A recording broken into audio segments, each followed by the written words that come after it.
आओ चले मिलके करे सेवा अभियान, आओ चले मिलके करे सेवा अभियान। यशवंत प्रतिष्ठान, यशवंत प्रतिष्ठान, यशवंत प्रतिष्ठान, यशवंत प्रतिष्ठान।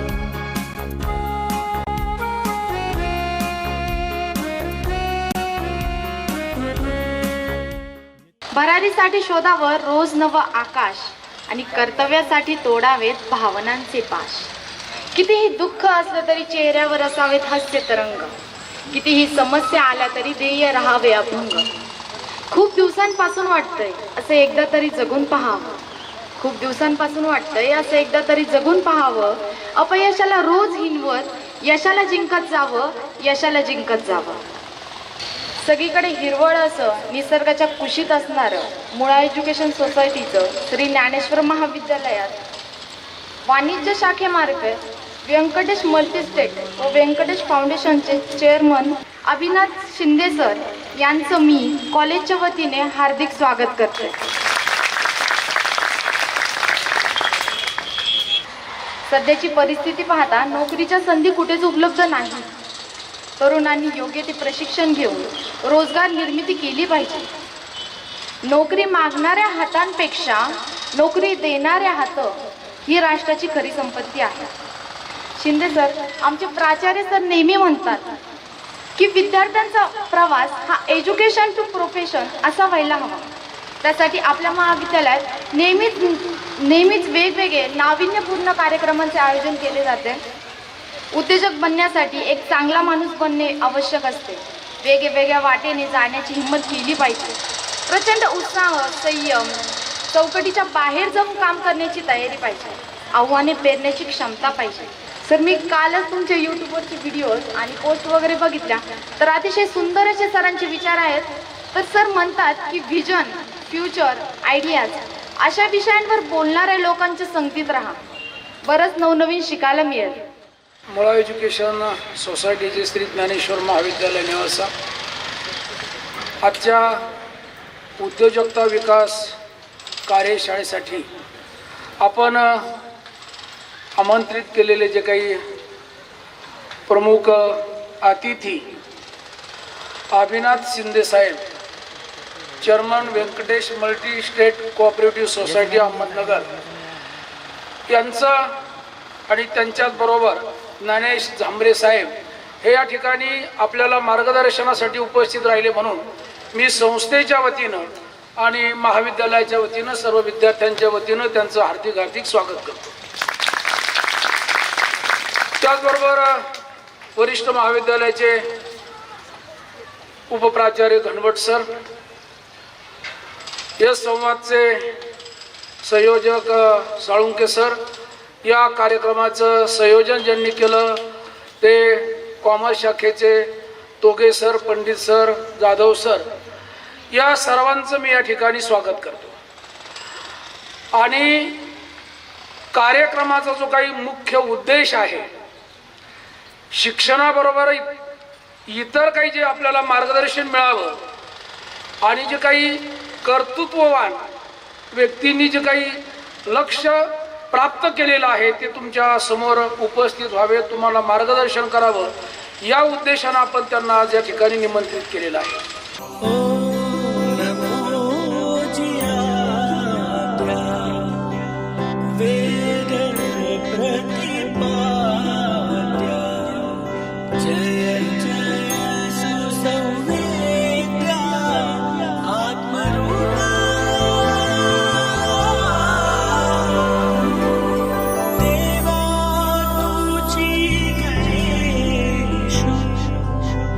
सकलमती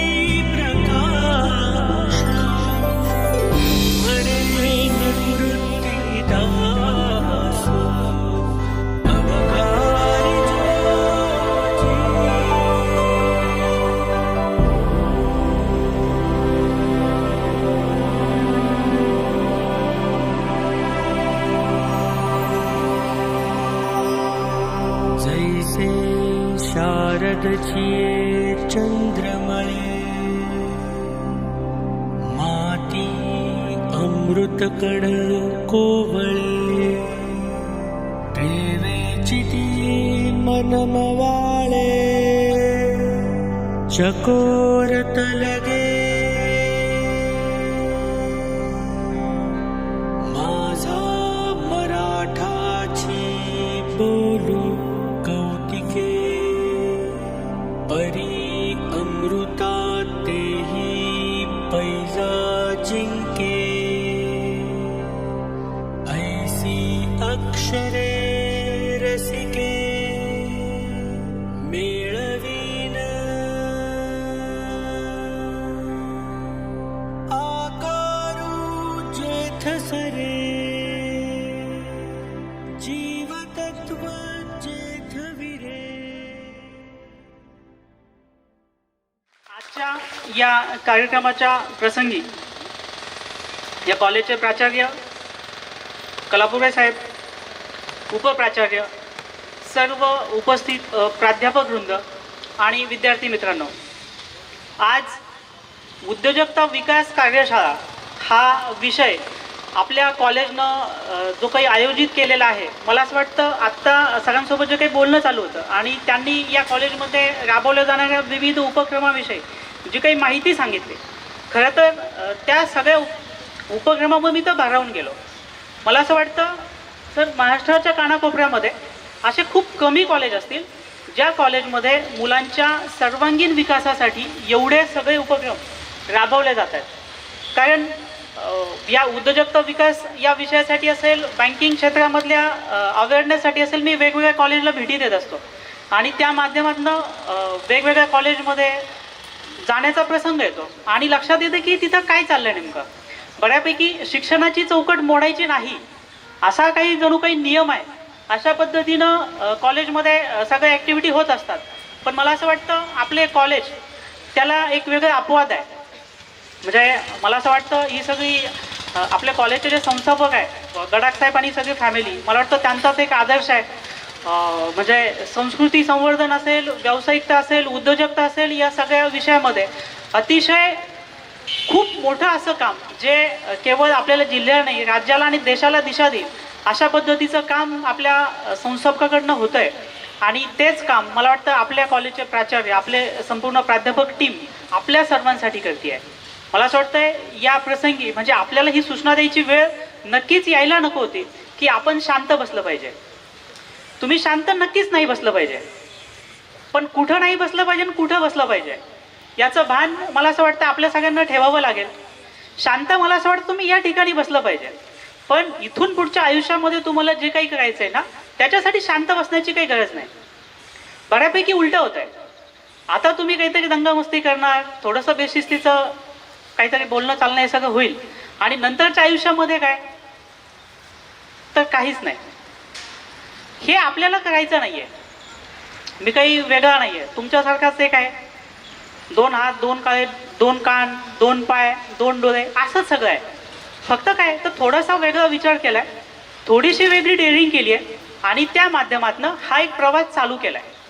मी आज म्हणणार नाही की मी एक यशस्वी उद्योजक झालो आहे.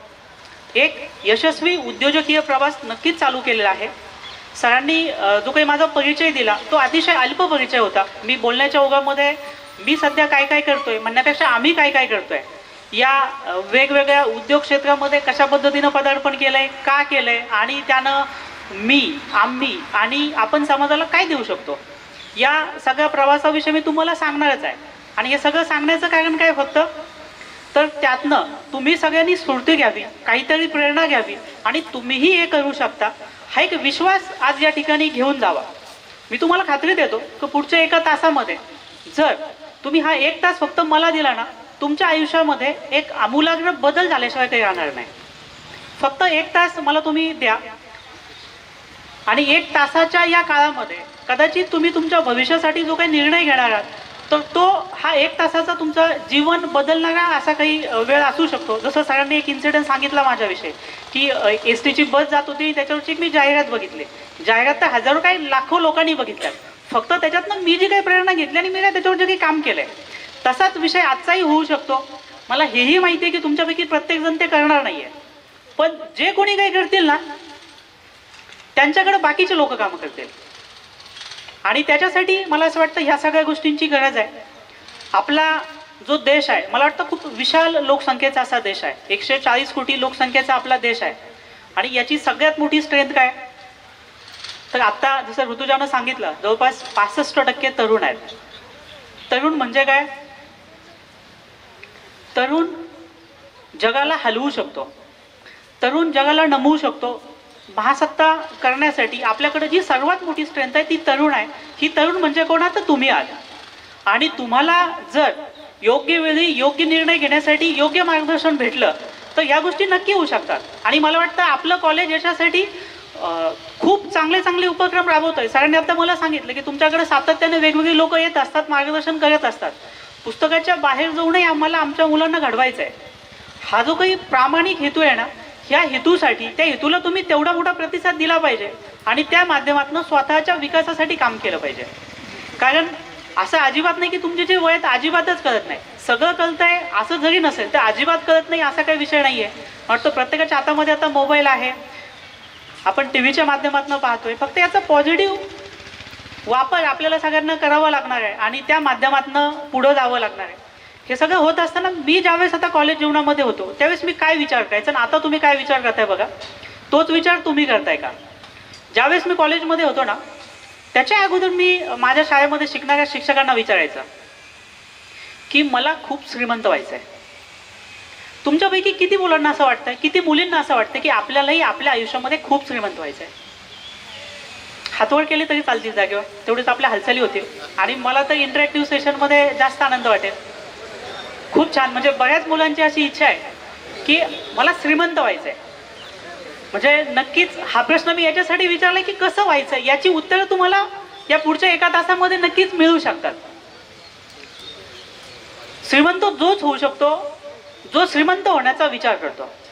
आता ज्यांनी ज्यांनी हात वर केले नाहीत याचा अर्थ काय, त्यांनी विचार केला नाही की तू श्रीमंत होऊ शकतो किंवा व्हायचंय. जे प्रयत्न करतील, प्रयत्न करणाऱ्या काही लोकांना यश मिळेल, काहींना अपयश येईल, तर नक्कीच काही लोक यशस्वी होतील. पण बाकीच्यांनी ज्यांनी हातच वर केला नाहीये त्याचं काय होईल. खूप साधी गोष्ट आहे. पहा आता हे सेशन संपल्यानंतर तुम्ही कदाचित घरी जाणार आहात. ज्यांनी ज्यांनी ठरवलंय घरी जायचंय, मला वाटतं तेवढीच लोक, तेवढीच मुलं घरी जाऊ शकतील. बरोबर आहे का. म्हणजे हा एवढा छोटा टप्पा आहे. तुम्ही जर ठरवलं आयुष्याच्या एका मोठ्या वळणावर की मला पुढं माझा प्रवास करत असताना मला आयुष्यामध्ये खूप श्रीमंत व्हायचं आहे, पण श्रीमंत होणं काही निगेटिव्ह गोष्ट आहे का, आहे का काही, नाही आहे. फक्त काय, चांगल्या मार्गाने श्रीमंत व्हायचं आहे. ही आणखी क्लॅरिटी आपण त्याला आणली पाहिजे की मला नैतिक मार्गानं चांगले प्रयत्न करून लोकांना मोठं करून कुणालाही न फसवता मोठं व्हायचं आहे. आणि हे होणं सगळ्यांना 100% शक्य आहे. फक्त कुणाकुणाला जे जे विचार करतील आणि त्या विचारानुसार कृती आणि ॲक्शन करतील त्यांना मला असं वाटतं या सगळ्या गोष्टी शक्य आहेत. ज्यावेळेस मी कॉलेजमध्ये असताना आमच्या सरांना विचारायचं की सर मला खूप श्रीमंत व्हायचं आहे, काय केलं पाहिजे. कदाचित तुमच्यासमोर ही प्रश्न पडत असतील, तुम्ही विचारताय की नाही विचारताय माहीत नाही. मी आमच्या घरी विचारायचं. आमच्या घरची परिस्थिती अशी होती, वडील 5वी शिकलेले आहेत, आई अजिबात शिकलेली नाही आहे. आणि 7वीपर्यंत मी चिमणीच्या प्रकाशात अभ्यास केलेला आहे. तुमच्यापैकी किती जणांना आता ती चिमणी माहिती आहे, मला माहीत नाही. किती लोकांच्या घरी सध्या चिमणी आहे. चिमणी पण असेल आणि लाईट पण असेल, बरोबर का. लाईटच नाही अशी किती मुलं आहेत तिथे, किती मुली आहेत. म्हणजे माझ्यापेक्षा तुमच्या सगळ्यांच्या घरची आर्थिक परिस्थिती नक्कीच चांगली आहे. 7वीपर्यंत माझ्या घरी लाईटच नव्हती. 7वी ते 10वी माझ्या घरी दुसऱ्याच्या शेजाऱ्याकडनं 25 रुपये भाडं देऊन एक बल्ब चालेल अशी लाईट घेतली होती. आणि 11वीला लाईटचं मीटर आलं होतं. हे सगळं मी कशासाठी सांगतोय, कदाचित हा प्रश्न पडत असेल की म्हणजे काय बोलायला खूप सोपं जात आहे, मोठं होणं काय सगळे विचार करतील, पण होतं कसं येईल, त्यासाठी पैसेच लागतील. आणि मला वाटतं हाच एक माइंडसेट आहे जो आपल्याला चेंज करायचा आहे. तो म्हणजे काय, बऱ्यापैकी पहा, म्हणजे श्रीमंत व्हायचं असेल तर तुमच्या डोक्यामध्ये आता काय काय विचार येतात. श्रीमंत होणं सोपं आहे का,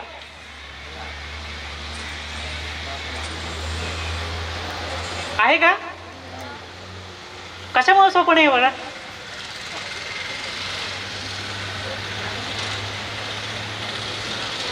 उद्योजकतेकडेच मी येणार आहे. फक्त उद्योजकला सगळ्यात महत्त्वाचा जो वाटतं की आपलं एक मोटिवेशन पाहिजे, ते पॉझिटिव्ह पाहिजे. पण ह्या बेसिक गोष्टी आपण समजून घेतल्यानंतर सोपं जाईल. आता काय होतं माहिती आहे का, आपल्याला ज्या गोष्टी माहीत नाही आहेत ना, एखादी गोष्ट माहीत नसेल तर त्याच्याविषयी आपल्याला खूप मोठी भीती वाटते. तुमच्यापैकी किती मुलींना पोहता येते बघा? खूप कमी मुली दिसत आहेत. मुलापैकी किती मुलं आहेत? मुलंही खूप कमी आहेत. आता ज्यांना पोहता येत आहे त्यांनी मला सांगा, पोहणं सोपं आहे का अवघड आहे? पोहता येणाऱ्यांना असं वाटतंय पोहणं खूप सोपं आहे. आता ज्यांना पोहता येत नाही त्यांनी सांगा, फरक लक्षात येतोय का? आता होत आहे काय की हे कम्युनिकेशन फक्त झालं की मला पोहता येत नाहीये आणि याला पोहता येत आहे. मी त्याच्याकडे गेलो आणि त्याला विचारलं की मला पोहायला शिकायचं आहे, तू मला पोहायला शिकव, आणि माझी मनापासून इच्छा आहे. मी प्रयत्न केले तर किती दिवसात शिकू शकतो? किती दिवस लागतात बरं पोहणाऱ्याने सांगा? 2 दिवस, 3 दिवस, 4 दिवस, मला असं 1 आठवडा तर खूप झाला, बरोबर? आता बाकीचे जे मुलं आहेत यांच्या आयुष्यात असा 1 आठवडा आतापर्यंत नाही आला का? आला की नाही आला? असे कितीतरी आठवडे नाही, कितीतरी महिने गेले, वर्षही गेलं, पण आम्ही काही पोहायला शिकलो नाही. याचं कारण काय होतं? पोहूच शकत नाहीत ही परिस्थिती आहे का? पोहण्याची भीती वाटते हा विषय आहे का? तो विचार पण केला नाही आपल्याला पोहायला शिकायचंय? काय मोठं कारण आहे बघा?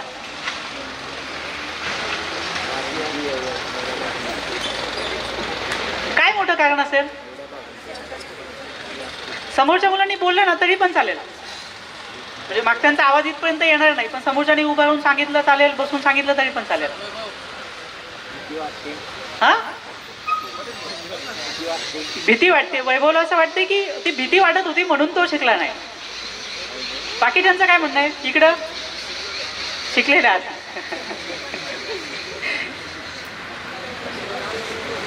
बघा, म्हणजे ज्यानं तो प्रवास पूर्ण केलेला आहे ना त्याच्यासाठी तो विषय खूप सोपा आहे.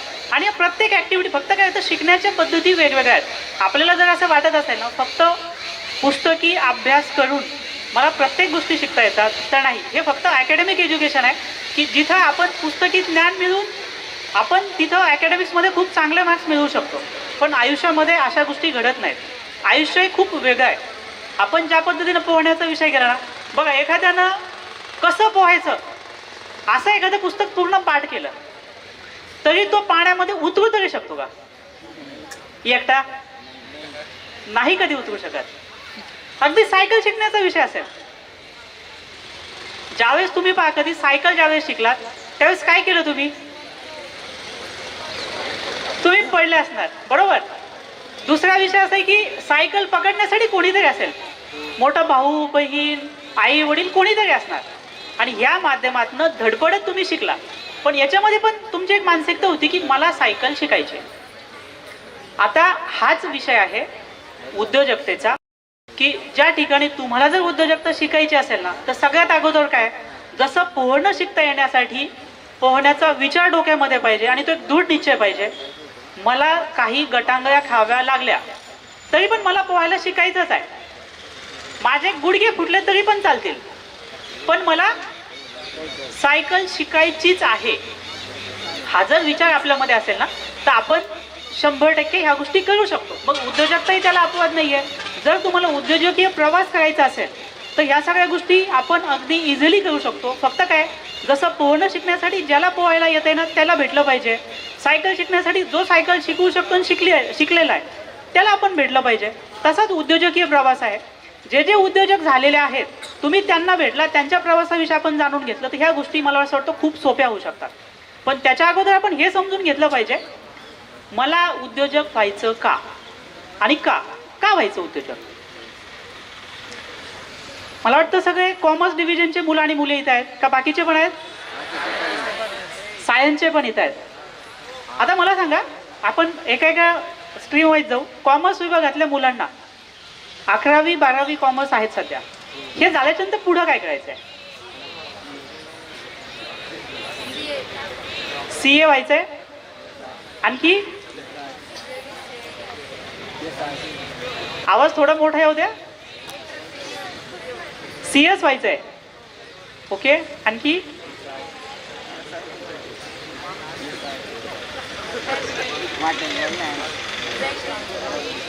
काहींना मला वाटतं कॉम्पिटिटिव्ह एक्झाम पण द्यायच्यात.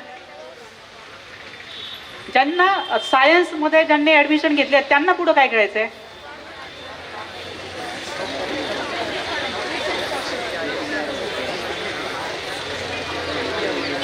इंजिनिअरिंग करायचंय, डॉक्टर व्हायचंय. आणखी मला असं वाटतं म्हणजे इथं बसलेल्यापैकी किमान 90% मुलं आणि मुली ह्या म्हणजे CA CS इकडं डॉक्टर इंजिनियर. जर आता तुम्ही विचार करा नेवाशामध्ये एवढे डॉक्टर इंजिनियर झाले तर काय होऊ शकतं? मला असं वाटतं एका डॉक्टर आजारी पडलं ना दुसऱ्या डॉक्टरकडे जावं लागेल. ही परिस्थिती येऊ शकते नक्कीच. त्याच्यामुळे काय आपण ह्या गोष्टी समजून घेतल्या पाहिजेत. आता हे का वाटतं? कदाचित बाकीचे काय काय ऑप्शन आपल्याकडे अवेलेबल आहेत. आता तुम्हाला एक मी सांगू का, आता माझे मी एक जे फील्ड आहेत ना त्याच्याविषयी पण सांगायला सुरुवात करतो.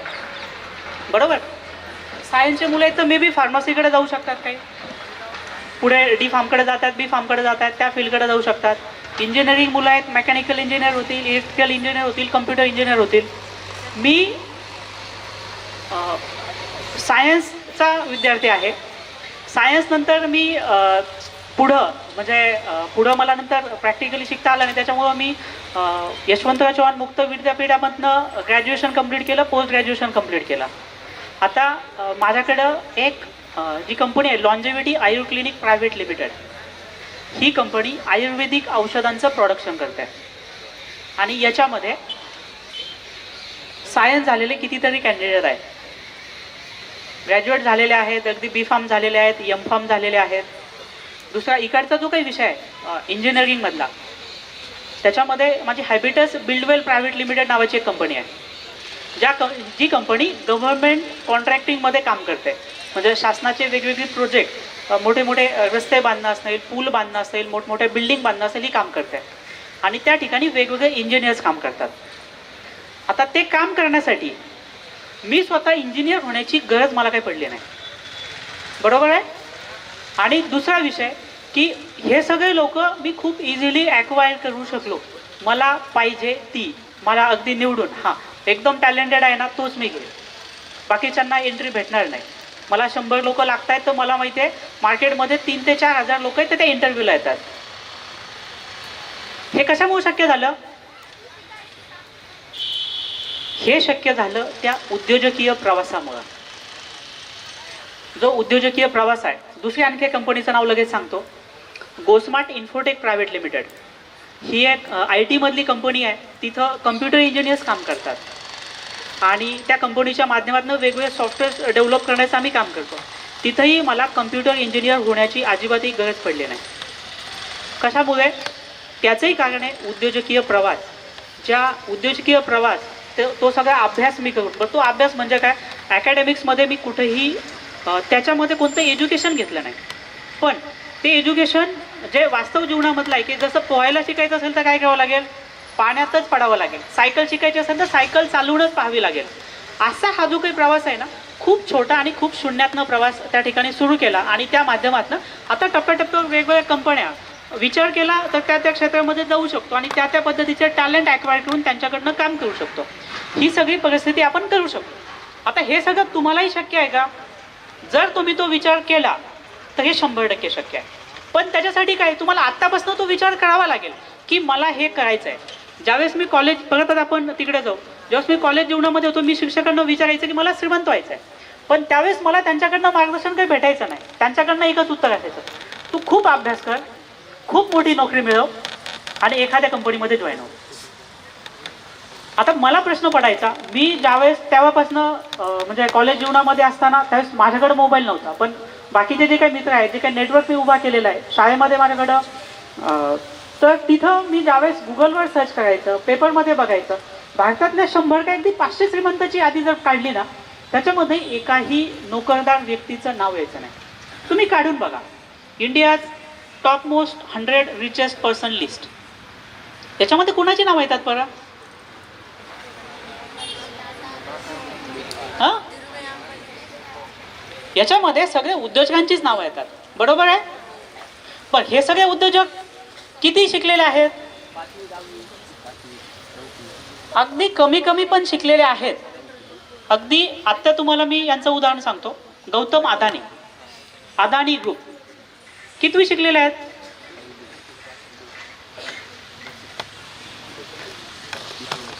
त्यांची 12वीच पूर्ण झालेली आहे, ग्रॅज्युएशन ते पूर्ण करू शकले नाहीत. म्हणजे उद्योजकतेला पुढे घेऊन जाण्यासाठी खूप जास्त शिक्षणाची गरज पडते का? शिक्षण नक्कीच आवश्यक आहे, फक्त शिक्षणच पाहिजे हा आताच अजिबात गरजेचा नाही. दुसरा विषय पहा, भांडवल. बऱ्याच लोकांची मानसिकता असते की उद्योजक व्हायचे तर खूप मोठं भांडवल लागतंय. त्याची खरंच गरज आहे का? त्याच्या अगोदर आपण बेसिकली एक समजून घेऊ, तुमच्यापैकी किती लोकांना माहिती आहे खरंच उद्योजक म्हणजे काय? कोण सांगू शकेल बरं मला?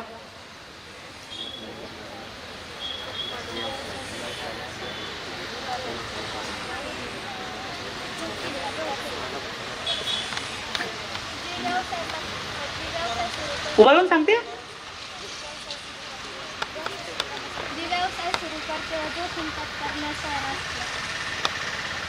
ठीक आहे, बघ तिने सांगितलं की जो व्यवसाय सुरू करतो त्याला उद्योजक असं म्हणतात. आणखी कोण सांगेल? कॉमर्सचे तुम्ही आहात, सायन्सचे तुम्ही आहात, आणि म्हणजे आपण जे काही परिसरामध्ये पाहतोय तर तिथं अगदीच खूप अवघड नाही की उद्योजक म्हणजे काय हे समजून घेणं. तुम्ही जेवढे जास्त बोलाल ना तेवढ्या कॉन्सेप्ट तुमच्या क्लिअर होतील.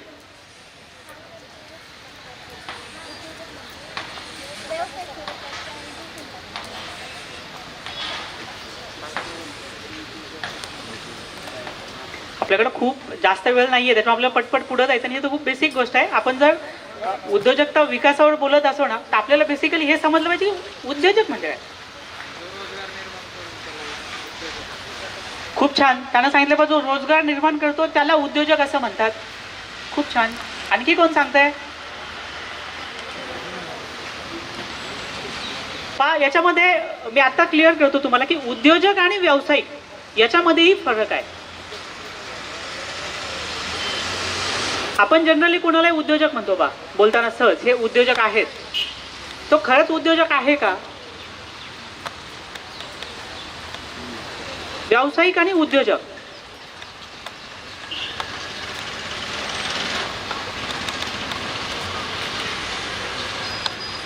दोन्हीमध्ये काय बेसिक फरक आहे माहिती आहे का? जो आता तुम्ही दोघांनी आपण जे काही सांगितलं ना उद्योजक म्हणजे काय, जो व्यवसाय सुरू करतो त्याला व्यावसायिक असं म्हणतात. व्यवसाय म्हणजे काय, तो कोणताही छोटा एखादा उद्योग असेल, स्वतःच्या उदरनिर्वाहासाठी स्वतः तो उद्योग करतोय, काही लोकांच्या माध्यमातून तो काम करतोय, पण त्याच्यामध्ये खूप काही नवीन नाहीये, त्याच्यात नाविन्य असं काहीच नाहीये. अशा गोष्टीला आपण व्यवसाय असं म्हणू शकतो, तर करणाऱ्या माणसाला व्यावसायिक असं म्हणत असतो. मग उद्योजक कुणाला म्हणायचं? किंवा जसं दुसरं सांगितलं की रोजगार निर्मिती हा विषय दोघांमध्येही पण येतो, व्यावसायिकामध्ये येतो आणि उद्योजकामध्ये येतो. आपलं जे स्वप्न पाहिजे ना, म्हणजे व्यावसायिक होण्यापेक्षा उद्योजक होणं हे पाहिजे, आणि म्हणून हे मी क्लिअर करण्याचा प्रयत्न करतोय. उद्योजक म्हणजे काय, तर जो व्यक्ती समाजाच्या गरजा ओळखतो आणि त्या गरजा ओळखून नाविन्यपूर्ण पद्धतीनं त्या गरजा पूर्ण करून नफा कमवण्याच्या उद्देशानं खूप चांगलं असं बिझनेस मॉडेल तयार करतो, याला उद्योजक असं म्हणतात. ही काय पुस्तकातली व्याख्या नाही आहे. ही व्याख्या तुम्ही अगदी प्रॅक्टिकली अनुभव घ्यायचा म्हटलं ना तर मी अशी कितीतरी उदाहरणं तुम्हाला सांगू शकतो की समाजामधला काहीतरी एखादा प्रॉब्लेम बघितला अगदी तो एखाद्या व्यक्तीला स्वतःला तो प्रॉब्लेम पडला आणि त्याच्यानंतर त्यांनी ठरवलं की मी याच्यावरच काम करेन. ते केलं तर तो माणूस उद्योजक म्हणून नावारूपाला येऊ शकतो आणि खूप मोठं काम करू शकतो, ज्या माध्यमातून खूप मोठ्या प्रमाणामध्ये रोजगार निर्मिती होऊ शकते, ज्या माध्यमातून देशाच्या अर्थव्यवस्थेला योगदान देण्याचं काम होऊ शकतं, कितीतरी लोकांचं जीवनमान सोपं होऊ शकतं. अशा कितीतरी गोष्टी होऊ शकतात. त्यासाठी मी तुम्हाला काही उदाहरणं देतो. त्यात माझंही उदाहरण मी तुम्हाला देईन. आता मी ज्यावेळेस माझ्या उद्योजकीय प्रवासाला सुरुवात केली 2001 मध्ये, मी कॉलेज जीवन संपल्याच्या नंतर जे तुम्हाला मगाशी सांगण्याचा प्रयत्न करतो, त्या ठिकाणी माझ्या परिस्थितीमुळं मी नाईलाजानं दिवस माझी इच्छा होती की मला नोकरी करायचीच नाही आहे, मी आयुष्यात नोकरी करणार नाही, मी डे वनपासून उद्योजक होईल. ज्यावेळेस मला समजत नव्हतं, परिस्थितीची जाणीव नव्हती, त्यावेळेस हाच विचार केला. पण जसं जसं शिक्षण पुढे जात होतं मला लक्षात आलं की एकदा स्वतःच्या पायावर उभं राहणं गरजेचं आहे. कारण मी ज्यावेळेस माझं 11वी सायन्स झालं, 12वी सायन्स झालं, 12वी सायन्स झाल्याच्यानंतर गावामध्ये जो बेसिक विषय असतो की सगळ्यात पटकन नोकरी कोणती लागते गावामध्ये, शिक्षकाची. अगदी कारण तो टॅलेंट माझ्याकडे होता की स्पर्धा परीक्षा देऊन मी टॉपमध्ये येईल आणि मला नंबर लागेल.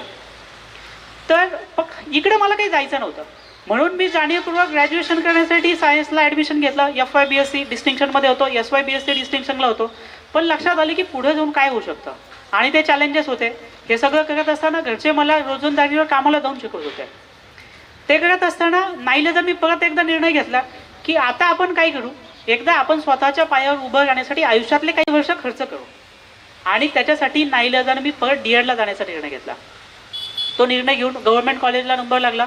खूप जास्त पैसे लागत नव्हते, पण तरी पण सर्व्हायवलसाठी जे काही पैसे लागत होते तेही आईवडील दुसऱ्याच्या शेतावर काम करून मला पैसे पाठवत होते. कारण आम्हाला 2.5 एकर त्यावेळी जिरायती शेती होती. जिरायती शेतीमध्ये माहिती आहे तुम्हाला काय पिकतं, किती पिकतं. तर त्या प्रसंगातनं पुढे जात असताना एकदा मी म्हटलं की नाही, आपल्याला एकदा हा जॉब मिळाला तर खूप चांगलं होईल आणि त्याच्यानंतर आपण विचार करू. ज्यावेळेस माझं ते DED संपलं त्यावेळेस मी जसं सांगितलं की पुस्तकी नॉलेज माझ्याकडे होतंच आणि त्यामुळं मी त्यावेळेस आम्हाला एक CET होती, कॉमन एंट्रन्स टेस्ट टीचर होण्यासाठी जी लागते. तर त्याच्यामध्ये मी महाराष्ट्रामध्ये टॉप 50मध्ये होतो. त्यामुळं माझा जॉब तर मी एकदम सिक्युअर केला होता की मला जॉब लगेच भेटू शकतो आणि माझ्याजवळ भेटू शकतो. पण त्याच वेळेस मला ती एक CETची तयारी करायची होती, म्हणून दुसऱ्या एका कॉम्पिटेटिव्ह एक्झामची मी म्हणजे त्या ठिकाणी ती एक्झाम दिली, SBIची एक्झाम दिली, स्टेट बँक ऑफ इंडिया. आणि ती पण एक्झाम मी क्वालिफाय केली. अगदी त्या ठिकाणी जवळपास भारतामध्ये 20,000 जागा होत्या. 20,000 जागेसाठी 40 लाख ॲप्लिकेशन आलेले होते पूर्ण भारतामध्ये. म्हणजे तुम्ही एका जागेसाठी किती मुलं याचा विचार करू शकता. मला असं वाटतं साधारणपणे एका जागेसाठी 400 ॲप्लिकेशन अशा पद्धतीचं ती रँक होती. पण तिथेही मी क्वालिफाय झालो. माझ्यासमोर 2 ऑप्शन होते, आता कोणती नोकरी निवडायची. कारण काही दिवस नोकरी करायची आणि नंतर मी जे ठरवलं तिकडे जायचा उद्देश क्लिअर होता. तिथं आता ह्या दोन्ही मी कशासाठी सांगतोय तर ती मानसिकता तुम्हाला पण समजली पाहिजे की आता तुम्ही काय काय निर्णय घेतले पाहिजेत. माझ्यासमोर 2 ऑप्शन होते. शिक्षण सेवक म्हणून मी जर गेलो तर मला पहिले 3 वर्ष 3,000 रुपये पगार भेटणार होता. आणि जर मी SBIमध्ये क्वालिफाय झालं होतं, तिथं मी ज्युनियर ऑफिसर या पदावर जर गेलो तर तिथला प्रोबेशन पिरियड होता फक्त 6 महिन्याचा. 6 महिने मला 18,000 रुपये पगार भेटणार होता आणि 6 महिन्यानंतर 35,000 रुपये. आणि इकडं 3 वर्ष 3,000 आणि 3 वर्षानंतर 18,000. म्हणजे सुरुवातीला 6 पटीचा फरक, 3 वर्षामध्ये डबलचा फरक. घरची परिस्थिती मी तुम्हाला सांगितली. अशा परिस्थितीमध्ये तुम्ही काय निर्णय घेतला असता? बरोबर आहे, सगळ्यांनी कोणता निर्णय घेतला असता तर SBIकडे जाऊ, SBIमध्ये जास्त पैसे भेटतील. पण त्यावेळेस मी हा निर्णय घेतला की मी प्राथमिक शिक्षक होईल. याचं कारण काय होतं, प्राथमिक शिक्षक होणं ही माझी गरज नव्हती, ती आवडही नव्हती. पण मला माझं आयुष्याचं जे काही उद्दिष्ट आहे ते साध्य करण्यासाठी मी हा विचार केला की ठीक आहे, माझे 3 वर्ष अडचणीत जातील, पण तिथं त्या नोकरीमध्ये मला जो काही टाईम भेटेल, साधारणपणे 230 दिवस वर्किंग डेज असतात. म्हणजे आपण शालेय शिक्षण जर बघितलं तेच मी स्टेट बँकेमध्ये गेलो तर तिकडं पूर्ण स्ट्रक होणार होतो. म्हणजे अगदी आपण पाहिलं स्टेट बँकेमध्ये किती गर्दी असते आणि तिथं काम करणारा एखादा अधिकारी दुसरं काही करण्याचा विचार तर डोक्यामध्ये आणू शकतो का? तर ते नाही. म्हणून त्यावेळेस मी तो निर्णय घेतला की मी प्राथमिक शिक्षक होईल आणि या माध्यमातनं शिक्षकी पेशाला तेवढा प्रॉपरली न्याय देईल आणि मला जो काही वेळ भेटणार आहे, अगदी उन्हाळ्याच्या सुट्ट्या असतील, दिवाळीच्या सुट्ट्या असतील, क्रिसमसच्या सुट्ट्या असतील, ह्या सगळ्या सुट्ट्या मी माझ्या आयुष्याची उद्दिष्ट साध्य करण्यासाठी मार्गी लावेल. आणि त्याच्यासाठी तो निर्णय घेतल्याच्या नंतर अगदी 2 वर्षानंतर जो की माझ्या आयुष्यामध्ये पहिला उद्योजकीय प्रवास चालू केला, तो विषय काय होता तर माझं जे गाव आहे शेवगाव तालुक्यामध्ये बालम टाकळी, तिथला विषय हा होता की माझे जे बाकीचे मित्र होते त्यांना कुणालाही काम नव्हतं. कुणाचं 12वी झालेलं होतं, कुणाचं ITI झालेलं होतं आणि मी एकमेव होतो की मी दररोज त्यांच्यापासून शाळेमध्ये जायचं, म्हणजे ॲज अ टीचर. संध्याकाळी वापस आल्यानंतर त्यांच्यामध्ये चर्चा व्हायची. मी विचार करायचा की आता आपण काहीतरी केलं पाहिजे. माझ्याकडे तेवढं भांडवल तर नक्कीच आलं नव्हतं, 3,000 रुपये तर काय करू शकतो, पण विचार नक्कीच होता की आता आपण हा प्रवास चालू केला पाहिजे. आणि त्याच वेळेस मला ती समस्या लक्षात आली की ग्रामीण भागामध्ये किती मोठ्या अडचणी आहेत रोजगाराच्या. आता रोजगाराच्या अडचणी कशा मोठ्या सॉल्व्ह होऊ शकतात. मी तर खूप मोठा काही भांडवलदार नाही, एखादा मोठा उद्योग चालू करेल आणि ज्या माध्यमातून मी लोकांना नोकऱ्या देऊ शकेल. त्यावेळेस नक्कीच ती परिस्थिती नव्हती. त्यावेळेस मी विचार केला छोटे छोटे व्यवसाय, छोटे छोटे उद्योग जे सुरू होतात गावामध्ये, याला भांडवल किती लागतं? 50,000, 1 लाख, 2 लाख, 4 लाख. हे भांडवल उभं करण्यासाठी जर मी काही करू शकलो तर तिथं त्या लोकांना स्वतःला काम भेटेल आणि दुकानामध्ये त्या व्यवसायामध्ये काही लोक कामाला लागली तर ते रोजगार निर्मिती होईल. तर त्याच्यासाठी मग काय करता येईल, त्याच्यासाठी मी अगोदर विचार केला की याच्यासाठी तर ऑलरेडी बँका आहेत, ऑलरेडी पतसंस्था आहेत. ह्या सगळ्या ह्याच लोकांसाठी बनलेल्या आहेत, सर्वसामान्य लोकांसाठी. पण तोपर्यंत तो माझा गैरसमज होता. ज्यावेळेस ते मी अनुभवलं की ह्या मुलांना ज्यावेळेस मला काहीतरी मदत करायची होती, तरुण आहेत त्यांना मदत करायची होती, त्यांच्यासोबत वेगवेगळ्या बँकेमध्ये गेलो. अगोदर राष्ट्रीयकृत बँकेमध्ये गेलो. म्हणजे राष्ट्रीयकृत बँका आहेत, शासनाच्या बँका आहेत आणि इथं सर्वसामान्यांना कर्ज भेटेल. तिथं भेटलं नाही. त्यांनी सांगितलं की तुम्हाला कमीत कमी 3 वर्ष व्यवसायाचा दाखला लागेल. आता ज्याला व्यवसाय चालू करायचा आहे त्याच्याकडे तो दाखला असेल का? नाही. त्याच्यामध्ये एवढा नफा लागेल, त्याच्यामध्ये बाकीचे डॉक्युमेंट लागतील, त्याच्याकडे प्रॉपर्टी लागेल. अशी कितीतरी जी मोठी यादी दिली की ती यादी बघून त्या 10 गोष्टीपैकी आपण एकाही गोष्टीची पूर्तता या तरुण करू शकत नाही, ही गोष्ट लक्षात आली. मग म्हटलं ठीक आहे, सहकारी बँका आहेत त्यांच्याकडे आपण जाऊया, ते काहीतरी मदत करतील का ते पाहूया. तिथेही गेलं, तिथेही सेम तो अनुभव आला. त्याच्यानंतर होत्या पतसंस्था. पतसंस्थेमध्ये जसं आता सगळ्यांनी सांगितलं की त्यावेळेस ते नागेबाबा मल्टीसेटपा नेवासा तालुक्यातलीच आहे. मला वाटतं नेवासा तालुक्यानं खूप मोठमोठी लोकं घडवली आहेत इतिहासापासून आत्तापर्यंत, बरोबर. संत ज्ञानेश्वर असो, ज्यांनी इथं ज्ञानेश्वरी लिहिली आहे, इथं कडुभाऊ काळे असतील, असे कितीतरी लोक आहेत. आपल्या संस्थेचे इथले संस्थापक असतील, खूप मोठमोठी लोक मला वाटतं नेवासा तालुक्यानं आपल्या महाराष्ट्राला दिली आहेत. तर त्यांची मी ती जाहिरात बघितली की 1,000 कोटीकडे वाटचाल. आणि त्यावेळेस त्यांची एक स्टोरी मी त्यावेळेस पेपरला वाचली की एक मंडप व्यावसायिक 9वी पास ते 1,000 कोटीकडे वाटचाल असलेला माणूस. परत तुम्ही शिक्षण अडसर ठरत नाही. आणि मी त्यापासून खूप प्रेरित झालो की 9वी पास असलेला माणूस हे काम करू शकतो. माझं तर ग्रॅज्युएशन पूर्ण झालं आहे, मला तर आता एक बेसिक नोकरी आहे. एक शिक्षक म्हणजे समाजामध्ये तेवढं मानाचं स्थान आहे, तेवढं विश्वासाचं स्थान तर नक्कीच आहे. तर त्यांना मी भेटायला गेलो. त्यांना विचारलं की सर तुम्ही नेमकं काय केलं आहे, कशा पद्धतीनं तुम्ही या सगळी गोष्टी मलाही हे करायचं आहे. त्यांनी सांगितलं की करणं नक्कीच शक्य आहे, लोकांच्या माध्यमातून तुम्ही करू शकता, पण हे वाटतं तेवढं काही सोपं काम नाही आहे. मी त्या काळामध्ये ते करू शकलो. 1999ला त्यांनी सुरुवात केली होती आणि मी त्यांना विचारत होतो 2010मध्ये त्यांना भेटलो. अशा कितीतरी लोकांना भेटलो आणि शेवटी मी दृढ निश्चय केला की ते करू शकतात ना, तर मी का नाही करू शकत. त्यांच्याकडे ज्या सगळ्या गोष्टी त्या माझ्याकडे आहेत, मी तर करणारच. जवळपास 6 महिने संघर्ष केला की हे सगळं माहिती मिळवली, हे सगळं ज्ञान मिळवलं की नेमकं यासाठी काय करावं लागेल. आणि शासकीय ऑफिसमध्ये चक्रा मारल्या. त्या चक्रा मारल्या, तिथल्या ऑफिसच्या पद्धती समजून घेतल्या आणि त्या समजून घेतल्याच्या नंतर मग त्याच्यासाठी गरज होती भांडवलाची. 1 लाख रुपये भांडवल त्यासाठी लागत होतं. मला पगार होता 3,000 रुपये. 3,000 रुपये पगारामध्ये मला शाळेमध्ये जाण्यासाठी खर्चच येत होता 2,000 रुपये. 1,000 रुपयामध्ये 2 वर्षाची बचत करून 1 लाख रुपये तर उभे होऊ शकत नाहीत. मग मी विचार केला की काय केलं पाहिजे. तर मला तर माझ्यासाठी काम नाही करायचं आहे. पतसंस्था हा त्या ठिकाणी म्हणजे उत्पन्नाचं साधन नाही तिथल्या चेअरमनसाठी किंवा संचालक मंडळासाठी. तो एक सहकारी उद्योग आहे. सहकार्याच्या माध्यमातून लोक एकमेकांची मदत करू शकतात. तर त्यावेळेस मी वेगवेगळ्या लोकांना भेटलो. जवळपास परिसरातली बालम टाकळी आणि परिसरातली 5,000 ते 10,000 लोकांना भेटलो.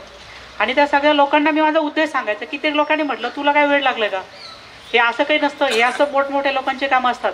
मोठे मोठे राजकीय व्यक्ती, पुढारी, ज्यांच्याकडे खूप मोठं भांडवल असतं ना, तेच अशा गोष्टी करू शकतात. पण माझा निश्चय पक्का होता की मला हे करायचंच आहे. तर त्याच्यातनं काही लोक मला भेटले. मी त्या प्रत्येकाकडनं 300 रुपये सभासद फी घेतले आणि त्यातनं जवळपास 300 लोक म्हणजे 4-5 हजारातनं ते तयार झाले. त्यातून 1 लाखाचं भांडवल तयार झालं आणि त्या 1 लाखाच्या भांडवलातनं हा प्रवास चालू झाला. आता प्रवास कुठपर्यंत आलाय मधला विषय मी तुम्हाला सांगत नाही, पण आता व्यंकटेश मल्टीस्टेट 400 कोटीचा व्यवसाय, 1 लाख आणि ते पण लोकांचे, या माध्यमातून सुरू झालेला व्यवसाय 400 कोटीपर्यंत पोहोचला. ह्या 400 कोटी रुपयातनं जवळपास आत्ता सध्या आतापर्यंत 35,000 लोकांना, जे माझं स्वप्न होतं ना, त्या 35,000 व्यावसायिकांना मी आर्थिकदृष्ट्या मदत करू शकलो कर्ज रुपाने. जे छोटे छोटे लोक होते आणि मी तिथलं टार्गेट काय ठेवलं, मी मोठ्या माणसांना कर्ज देणार नाही. मी कर्ज कोणाला देईन? छोट्या छोट्या माणसांना. उलट टार्गेट काय ठेवलं, आता सपोज स्टेट बँकेमध्ये तुम्ही पहा सर्वसामान्य लोकांचे खाते असतात की पैसे सगळ्यात जास्त सुरक्षित कुठं आहेत? स्टेट बँकेमध्ये. तिथं पैसे ठेवले जातात आणि स्टेट बँकेतनं कर्ज कोण घेतं? तिथनं कर्ज घेतो मोठा उद्योजक, चांगला हेतू असलेला, चांगला हेतू नसलेला, बरोबर.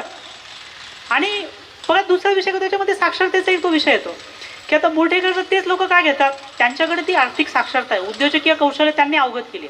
आता भारतातला सगळ्यात श्रीमंत माणूस तुम्हाला माहिती असेल, कोण आहे बरं? मुकेश अंबानी, बरोबर, सगळ्यांना माहिती आहे. भारतातला सगळ्यात मोठा कर्जदार कोण आहे?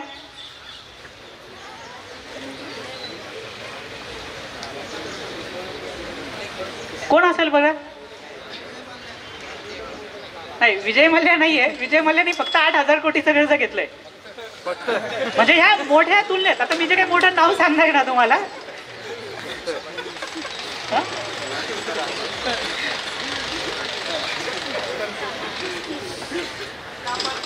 सगळ्यात मोठा कर्जदार तोच आहे जो सगळ्यात मोठा श्रीमंत माणूस आहे, मुकेश अंबानी. असं कसं शक्य होतं बघा? यालाच उद्योजक म्हणतात. उद्योजक म्हणजे काय? उद्योजक म्हणजे स्वतःची कौशल्य वापरून, मगाशी मी तुम्हाला एक विषय सांगितला की ते सगळ्या गोष्टी आहेत. अशा कितीतरी, म्हणजे उद्योजक कशाला म्हणता येईल?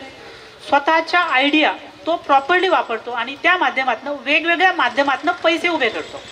आता जसं मी सांगितलं की सगळ्यात मोठा कर्जदार म्हणजे किती, तर जवळपास 1.5 लाख कोटीचं कर्ज एकट्या मुकेश अंबानीकडे. किती? 1.5 लाख कोटी. आता अगदी आपण लॉकडाऊनचं उदाहरण बघितलं ना, भारतातल्या 140 कोटी लोकसंख्येला शासनानं जी काही मदत केली ना, ती मदत किती होती? वेगवेगळ्या माध्यमातून ती मदत केली. पेपरमध्ये, टीव्हीमध्ये जर तुम्ही वाचला असेल तर ती होती साधारणपणे 1,20,000 कोटी. आणि एकट्या मुकेश अंबानींना रिलायन्स इंडस्ट्रीजचं जे जिओ व्हेंचर आहे, बरोबर, मला असं वाटतं बऱ्यापैकी जे मोबाईल आहेत ना, जिओचे सिम असतील तुमच्याकडे. कशामुळे आहेत? फुकट दिल्यामुळे. सुरुवात त्यांनी केली ना, ते बिझनेस मॉडेल आहे. फुकट का दिलं आणि त्यातून कसा फायदा होतोय? तर त्यांनी फक्त लॉकडाऊनच्या 1.5 वर्षामध्ये, पहिले 1 वर्षामध्ये वेगवेगळ्या देशामधनं 1.5 लाख कोटी रुपये उभे केले एका माणसानं. आणि एकीकडे आपला संपूर्ण देश 140 कोटी लोकसंख्येला 1,20,000 कोटी रुपये देऊ शकतो. आणि हा एक माणूस आहे. जगातले खूप लिमिटेड कंपन्यांकडनं, अगदी फेसबुककडनं काही पैसे घेतले असतील, बाकीच्या काही कंपन्यांकडनं काही पैसे घेतले असतील, ते पण काय, जे पैसे वापस द्यायचे नाहीत. याला म्हणायचं उद्योजक, लोकांच्या पैशाचा वापर करून. आता खूप मोठं झाल्यावर असं करता येतं का? तुम्ही असं एखादं छोटं उदाहरण सांगू शकता का की असा एखादा छोटा व्यवसाय आहे? कारण मोठे तर खूप आहे, तुम्हाला मी कितीतरी सांगू शकेल, पण तुम्ही विचारले एवढे मोठे मोठे उदाहरण तर आम्हाला काय करायचं? आम्ही तर एवढे मोठे लगेच करू शकत नाही. छोटे छोटे व्यवसाय आम्ही करू शकतो. असा एखादा उद्योग आहे का की जिथं व्यवसाय चालू करायला पैसे लागत नाहीत पण तुम्ही पैसे कमवू शकता?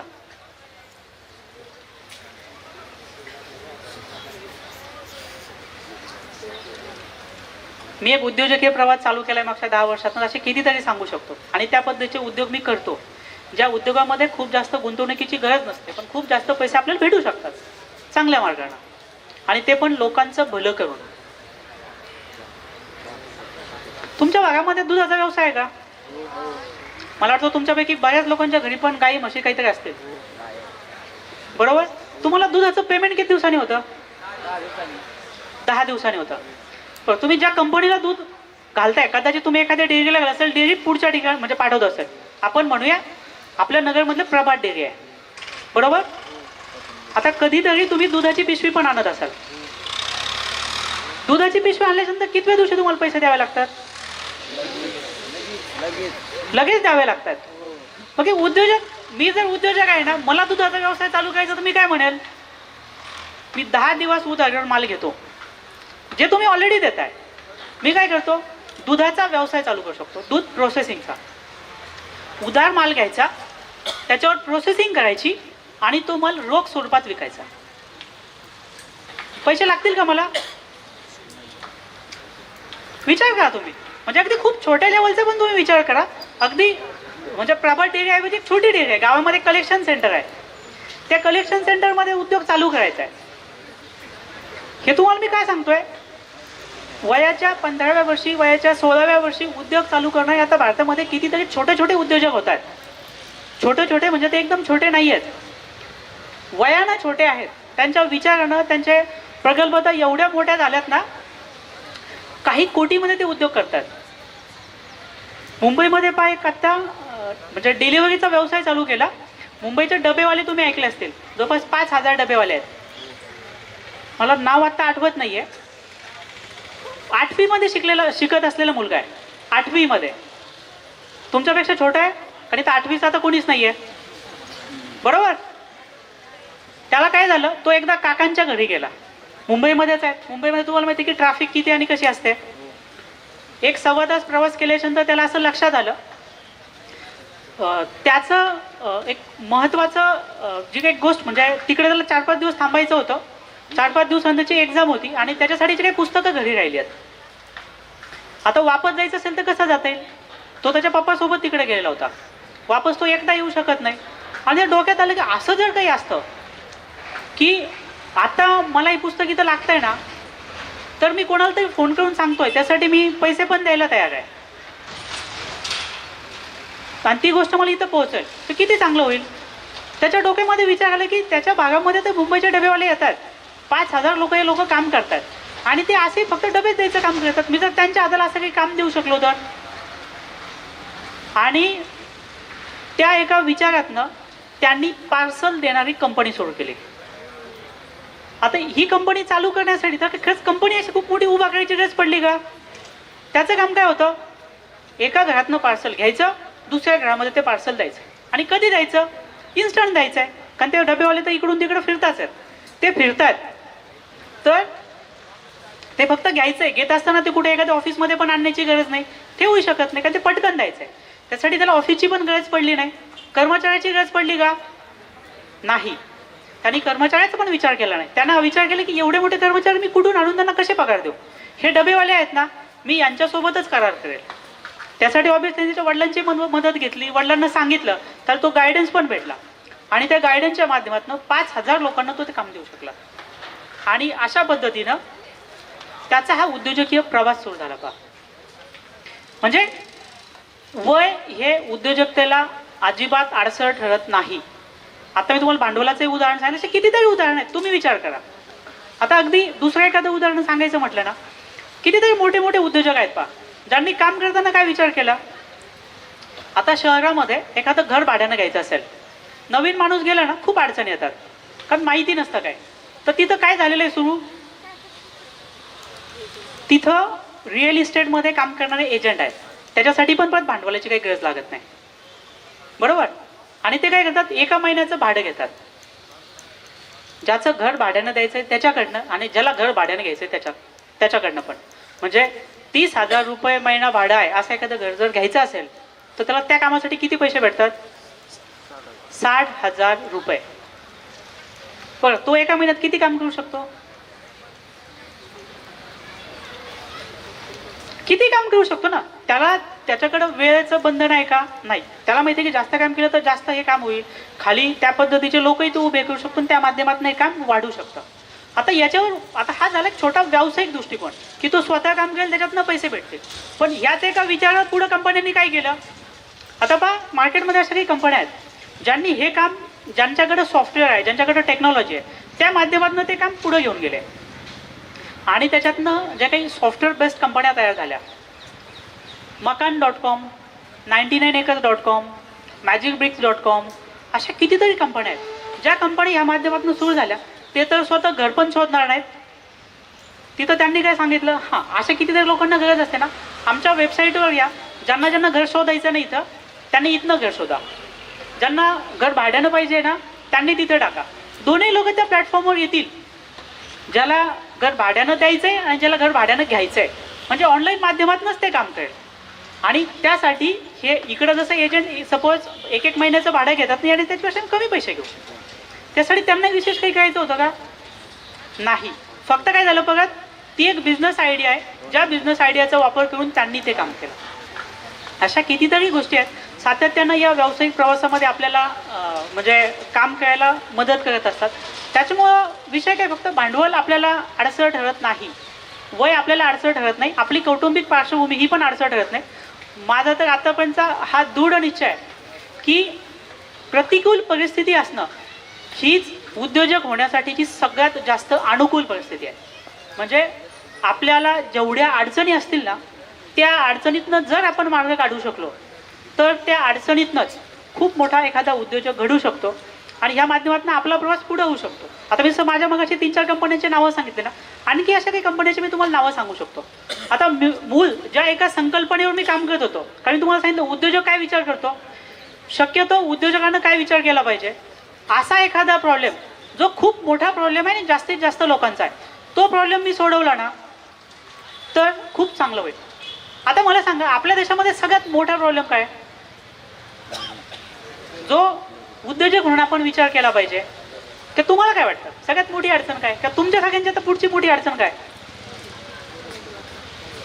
रोजगार ही मोठी अडचण आहे, एम्प्लॉयमेंट ही मोठी अडचण आहे, बरोबर.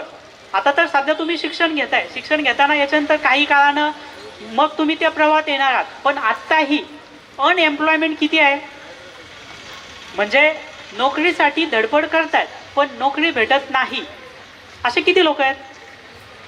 असंख्य तरुण आहेत. पहा, दरवर्षी आपल्या देशामध्ये 1.5 ते 2.25 कोटी तरुण स्वतःचं शालेय शिक्षण संपवून, स्वतःचं विद्यालयीन महाविद्यालयीन शिक्षण संपवून पुढचा जीवन प्रवास सुरू करण्याचा विचार करतात. आणि दुर्दैवानं यातल्या फक्त 50 लाख लोकांना नोकरी भेटते. दरवर्षी किती लोकांना नोकरी भेटत नाहीये? 1 ते 1.25 कोटी तरुण आपल्या देशामध्ये प्रत्येक वर्षी बेरोजगार होतात. हा सगळ्यात मोठा प्रॉब्लेम असू शकतो, बरोबर ना. आता याच्यासाठी जर आपण काही काम करू शकतो, म्हणजे एखाद्या उद्योजक म्हणून जो माणूस विचार करेल किती फास्ट होऊ शकतं, त्याच्यावर काही काही कंपन्या आहेत ज्यांनी असा विचार केला की खूप जास्त रोजगार तयार करायला केले पाहिजे, दिले पाहिजेत. आणि आता ज्या नाविन्यपूर्ण संकल्पना आहे उद्योजकतेमधल्या, आता आपण सांगितलं सगळ्यात श्रीमंत माणूस कोण आहे? मुकेश अंबानी आहे. त्यांचं रिलायन्स इंडस्ट्रीज ग्रुप आहे ना, साधारणपणे 5 लाख लोकांना रोजगार देतोय. त्यांचं बिझनेस मॉडेल एकदम वेगळं आहे, कारण खूप मोठं भांडवल गुंतवलं आहे, 2 जनरेशन आहेत. पण हे करत असताना सगळ्यात महत्त्वाचं काय, एखादा उद्योजक व्हायचं असेल ना, खूप मोठं ध्येय असावं लागतं. मला वाटतं धीरूभाई अंबानींचं ध्येय आहे. तुम्हाला माहिती आहे त्यावेळेस ते काय म्हणायचे? धीरूभाई अंबानींनी ज्यावेळेस त्यांचा रिलायन्स इंडस्ट्रीज हा व्यवसाय चालू केला, कारण त्यांचाही संघर्ष खूप मोठा आहे. आता आपल्याला मुकेश अंबानी वाटतं की खूप श्रीमंत आहे, पण धीरूभाई अंबानींनी शून्यातनं चालू केले त्यांच्या वडिलांनी. त्यांचं एक ध्येय होतं बा, कर लो दुनिया मुठ्ठी में. ज्या वेळेस त्यांनी त्यांच्या कंपनीचा प्रवास सुरू केलेला होता, काय ध्येय होतं? कर लो दुनिया मुठ्ठी में, म्हणजे सगळं जग आपण आपल्या मुठीमध्ये घेऊ, आपल्या कवेमध्ये घेऊ. आता या 50-60 वर्षाच्या प्रवासामध्ये तुम्हाला असं वाटतंय का की रिलायन्सनं तेवढं मोठं काम केलंय? मी आता जे तुम्हाला उदाहरण सांगितले की भारतानं, आपल्या देशानं सगळी मदत किती केली? 1,20,000 कोटी, आणि ते एकट्या माणसाने 1,50,000 कोटी असे आणले जे त्याला वापस पण द्यायचे नाही आहेत, त्याच्या व्यवसायातला काही हिस्सा विकून, बरोबर. म्हणजे काय, त्याचं त्यावेळेस तेवढं मोठं व्हिजन होतं, तेवढं मोठं ध्येय होतं. एखादा, कारण मी व्यावसायिक आणि उद्योजक याच्यामध्ये फक्त उद्योजकाविषयी बोलतोय. व्यावसायिकाचं ध्येय नसतं पहा. व्यावसायिकाचं ध्येय काय असतं? माझ्या उदरनिर्वाहासाठी काहीतरी काम मला करायचं आहे आणि तो उद्योग चालू करायचा आहे. तुम्हाला उद्योजक व्हायचं असेल ना, तर असं काहीतरी मोठं ध्येय ठेवलं पाहिजे. त्या ध्येयाचा प्रवास एका दिवसात असा काही मोठं होणार आहे का? तर नाही. याचा प्रवास खूप छोट्यातनं, खूप शून्यातनं सुरू होत असतो. त्यातले आता मी तुम्हाला एक उदाहरण सांगतो बा. स्विगी नावाची एक कंपनी आहे, ऐकलंय का तुम्ही? झोमॅटो नावाची एक कंपनी आहे. ही कंपनी काय करते? या दोन्ही कंपनी एकाच कॅटेगरीमध्ये काम करतात. फूड डिलिव्हरीचं हे लोक काम करतात पहा. यांनी आतापर्यंत किती लोकांना रोजगार दिला असेल?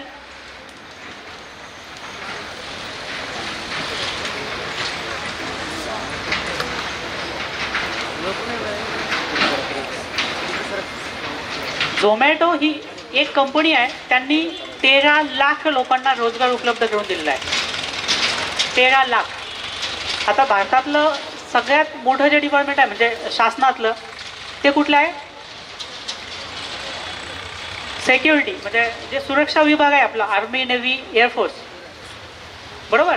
सुरक्षा विभाग, या विभागाकडे टोटल 18 लाख लोक आहेत. आपला एवढा मोठा देश आणि इथं तरी लोक किती आहेत? 18 लाख. आणि इथं झोमॅटोच्या फाउंडरचं मागच्या वर्षीचं स्टेटमेंट आहे, आम्ही आणखी एका वर्षामध्ये भारतामध्ये सगळ्यात जास्त जॉब देणारे होणार आहोत, सगळ्यात जास्त जॉब क्रिएट करणार होणार आहोत. 20 लाख लोकांचं त्यांचं टार्गेट आहे. फक्त झोमॅटो आणि स्विगी या दोघांचंही उदाहरण जर घेतलं ना आपण, तर यांनी आत्ताच ऑलरेडी 20 लाख लोकांपेक्षा जास्त लोकांना रोजगार दिला आहे. पण हे दोघंही जे काही फाउंडर आहेत, त्यांनी करोडो रुपये याच्यामध्ये इन्व्हेस्ट केलेत का? तर नाही केले. याच्यात त्यांनी एक बिझनेस आयडिया शोधली की एखादी अशी आयडिया असावी ज्या माध्यमातून आपण लोकांच्या अडचणी सोडू शकतो. आता या अडचणी काय होत्या? शहरातल्या लोकांच्या अडचणी होत्या. हॉटेलचं खायला त्यांना कंटिन्युअसली आवडतं, पण हॉटेलमध्ये जाणं येणं, तिथं वेटिंग करणं, याच्यापेक्षा मला घरीच खायला भेटलं तर, ही एक अडचण होती. ती अडचण सोडवायचं त्यांनी काम केलं आणि ती अडचण सोडवता सोडवता दुसरी मोठी अडचण सोडायला मदत झाली, ती म्हणजे रोजगार निर्मिती. असं एखादं मोठं काम आपणही करू शकता. मी तुम्हाला जी मगाची जी स्टोरी सांगितली, आता मी दुसरी स्टोरी सांगतो. जो माझा विषय होता की छोट्या छोट्या तरुणांना मदत करणं, ती पण कशाच्या माध्यमातून? कर्जाच्या रूपानं. तुम्हाला व्यंकटेशचं पण सांगितलं की 400 कोटीचा व्यवसाय आम्ही करतोय, पण मला पुढे लक्षात आलं की 400 कोटीपर्यंत तर मी आता पोहोचलोय. 400 कोटीच्या माध्यमातून 35,000 लोकांना मी आता मदत करू शकलो कर्ज रूपानं, पण ही पुरेशी नाही आहे. आताही काय, संपूर्ण भारत खुला आहे. मी तर आताशी फक्त काय महाराष्ट्रामधल्या 3 जिल्ह्यात काम करतोय, नगर, औरंगाबाद, जालनामध्ये. महाराष्ट्रातले बाकीचे जिल्हे पण शिल्लक आहेत आणि बाकीचं भारतही ओपन आहे. इथं जर मला काम करायचं असेल तर काय करता येईल? मी लोकांकडनं ठेवी घेऊन लोकांनाच कर्ज द्यायचं असेल तर किती वेगानं करता येईल? एक उद्योजक म्हणून माझ्या डोक्यामध्ये विचार आला, बँकेमध्ये प्रचंड पैसे पडलेले आहेत, प्रचंड पैसे आहेत पहा. प्रत्येक, तुम्ही स्टेट बँक असो, HDFC असो, ॲक्सिस, ICICI, अगदी कोऑपरेटिव्ह बँका, सगळ्या बँका, यांच्याकडे प्रचंड पैसे आहेत. हे पैसे देत नाही आहेत. आता ज्यावेळेस मी ह्या आर्थिक क्षेत्रामध्ये नव्हतो त्यावेळेस मला असं वाटायचं या बँका सर्वसामान्यांना कर्ज देत नाहीत, पण आता ह्या क्षेत्रामध्ये 10 वर्ष काम केल्यानंतर मला कळलं त्यांच्याकडे गरीब श्रीमंत हा काही भेद नाही आहे. त्यांच्याकडे एकच भेदभाव आहे, तो म्हणजे आपल्याला ज्याला कर्ज द्यायचं आहे तो आर्थिक साक्षर आहे की आर्थिक साक्षर नाही. आर्थिक साक्षर म्हणजे काय? बँकेला कर्ज घेण्यासाठी ज्या पात्रता लागतात त्या पात्रता ज्या माणसानं पूर्ण केल्या असतील, तो छोटा असो किंवा मोठा असो, त्याला त्या कर्ज देतात. ज्यानं ती पात्रता पूर्ण केली नाही त्यांना त्या कर्ज देत नाहीत. आणि मग हे नॉलेज मला मिळाल्याच्यानंतर मी विचार केला, मी असं काम करू शकतो का? ह्या सगळ्या बँकांकडे मी जाईल, ह्या सगळ्या बँकेला हे सांगेल की तुमच्याकडे जे पैसे आहेत ना, तुम्ही त्या सर्वसामान्यांना द्या, त्यांना फायनान्शियली एज्युकेट करण्याचं काम आम्ही करू, त्यांच्याकडनं ते डॉक्युमेंट पूर्ण करून घेण्याची जबाबदारी आम्ही घेऊ आणि त्या माध्यमातून हे काम उभं करू. आता हे काम मी सुरू केलं. हे काम सुरू केल्याच्या नंतर आता तिथला मी लॉकडाऊनचा आकडा सांगतो. 400 कोटी हा 10 वर्षातला टप्पा आहे, बरोबर? हा इथपर्यंत पोहोचलेला जे टोटल आकडा आहे. पण ज्यावेळेस मी याच्यासाठी मग एक कंपनी सुरू केली पुण्यामध्ये, डील्स ऑफ लोन नावाची, जी कंपनी फक्त डील कशाच्या करेल? लोनच्या. आणि लोन कुणाकडनं घेऊन कुणाला देईल? बँकेकडनं घेईल आणि सर्वसामान्यांना देईल. याच्यामध्ये मी विचार केला, रोजगार ही खूप मोठी अडचण आहे. जर हे काम मला द्यायचं आहे लोकांना आणि हे काम पूर्ण भारतामध्ये करायचं आहे, सगळ्या भारतामध्ये एवढे मोठे एम्प्लॉई मी लगेच तयार करू शकतो का? त्यांना एवढे मोठे पगार देऊ शकतो का? तर नाही, ती माझी कॅपॅसिटी नाही आहे. मग दुसरा विचार केला, पण असे कितीतरी तरुण आहेत का ज्यांच्या हाताला काम नाही आहे, आणि त्यांना जर मी असं काही सांगितलं की मी तुम्हालाही ट्रेनिंग देतो, त्या ट्रेनिंगच्या माध्यमातून तुम्ही महिन्याला 25,000 50,000 रुपये तुम्ही तुमच्या क्षमतेप्रमाणे कमवू शकता, तुमच्या भागामध्ये राहून, तुमच्या गावामध्ये राहून. तर त्याचं उत्तर होच होतं. मग ती जी काही कंपनी उभी केली, त्या कंपनीमधलं मॉडेल काय होतं, तर मी त्याचं माझ्या कंपनीमध्ये मी असे काही पार्टनर तयार केले ज्यांना मी डील्स ऑफ लोन पार्टनर म्हणतो. त्यांना पगार नसेल, पण त्यांनी एखाद्या माणसाला कर्ज मिळवून दिलं तर बँक आम्हाला त्याच्यासाठी पैसे देत होती, कारण बँकेला एका माणसापर्यंत पोहोचण्याचा खर्च खूप जास्त असतो. सपोज ॲक्सिस बँक आहे आणि ॲक्सिस बँकेने एखाद्याला 5 लाख रुपये कर्ज दिलं, ते कर्ज देण्यासाठी जर मी त्याला ॲक्सिस बँकेला ग्राहक मी दिला असेल तर ॲक्सिस बँक मला त्याच्यासाठी 3% कमिशन देणार होते, म्हणजे 15,000 रुपये देणार होती. मी त्या तरुणाला सांगणार होतो की याच्यातले 2% पैसे तू घे, तुला किती भेटतील? 10,000 रुपये. तर या माध्यमातनं आता ही कंपनी चालू कधी झाली? 2016 मध्ये, म्हणजे 2011 ते 2016 ह्या क्षेत्रातला अभ्यास केला, ती पूर्ण नॉलेज मिळवलं. 2016ला ही कंपनी सुरू झाल्याच्या नंतर 2019 मध्ये लॉकडाऊनच्या अगोदर आम्ही प्रत्येक महिन्याला किती काम करत होतो माहिती आहे का?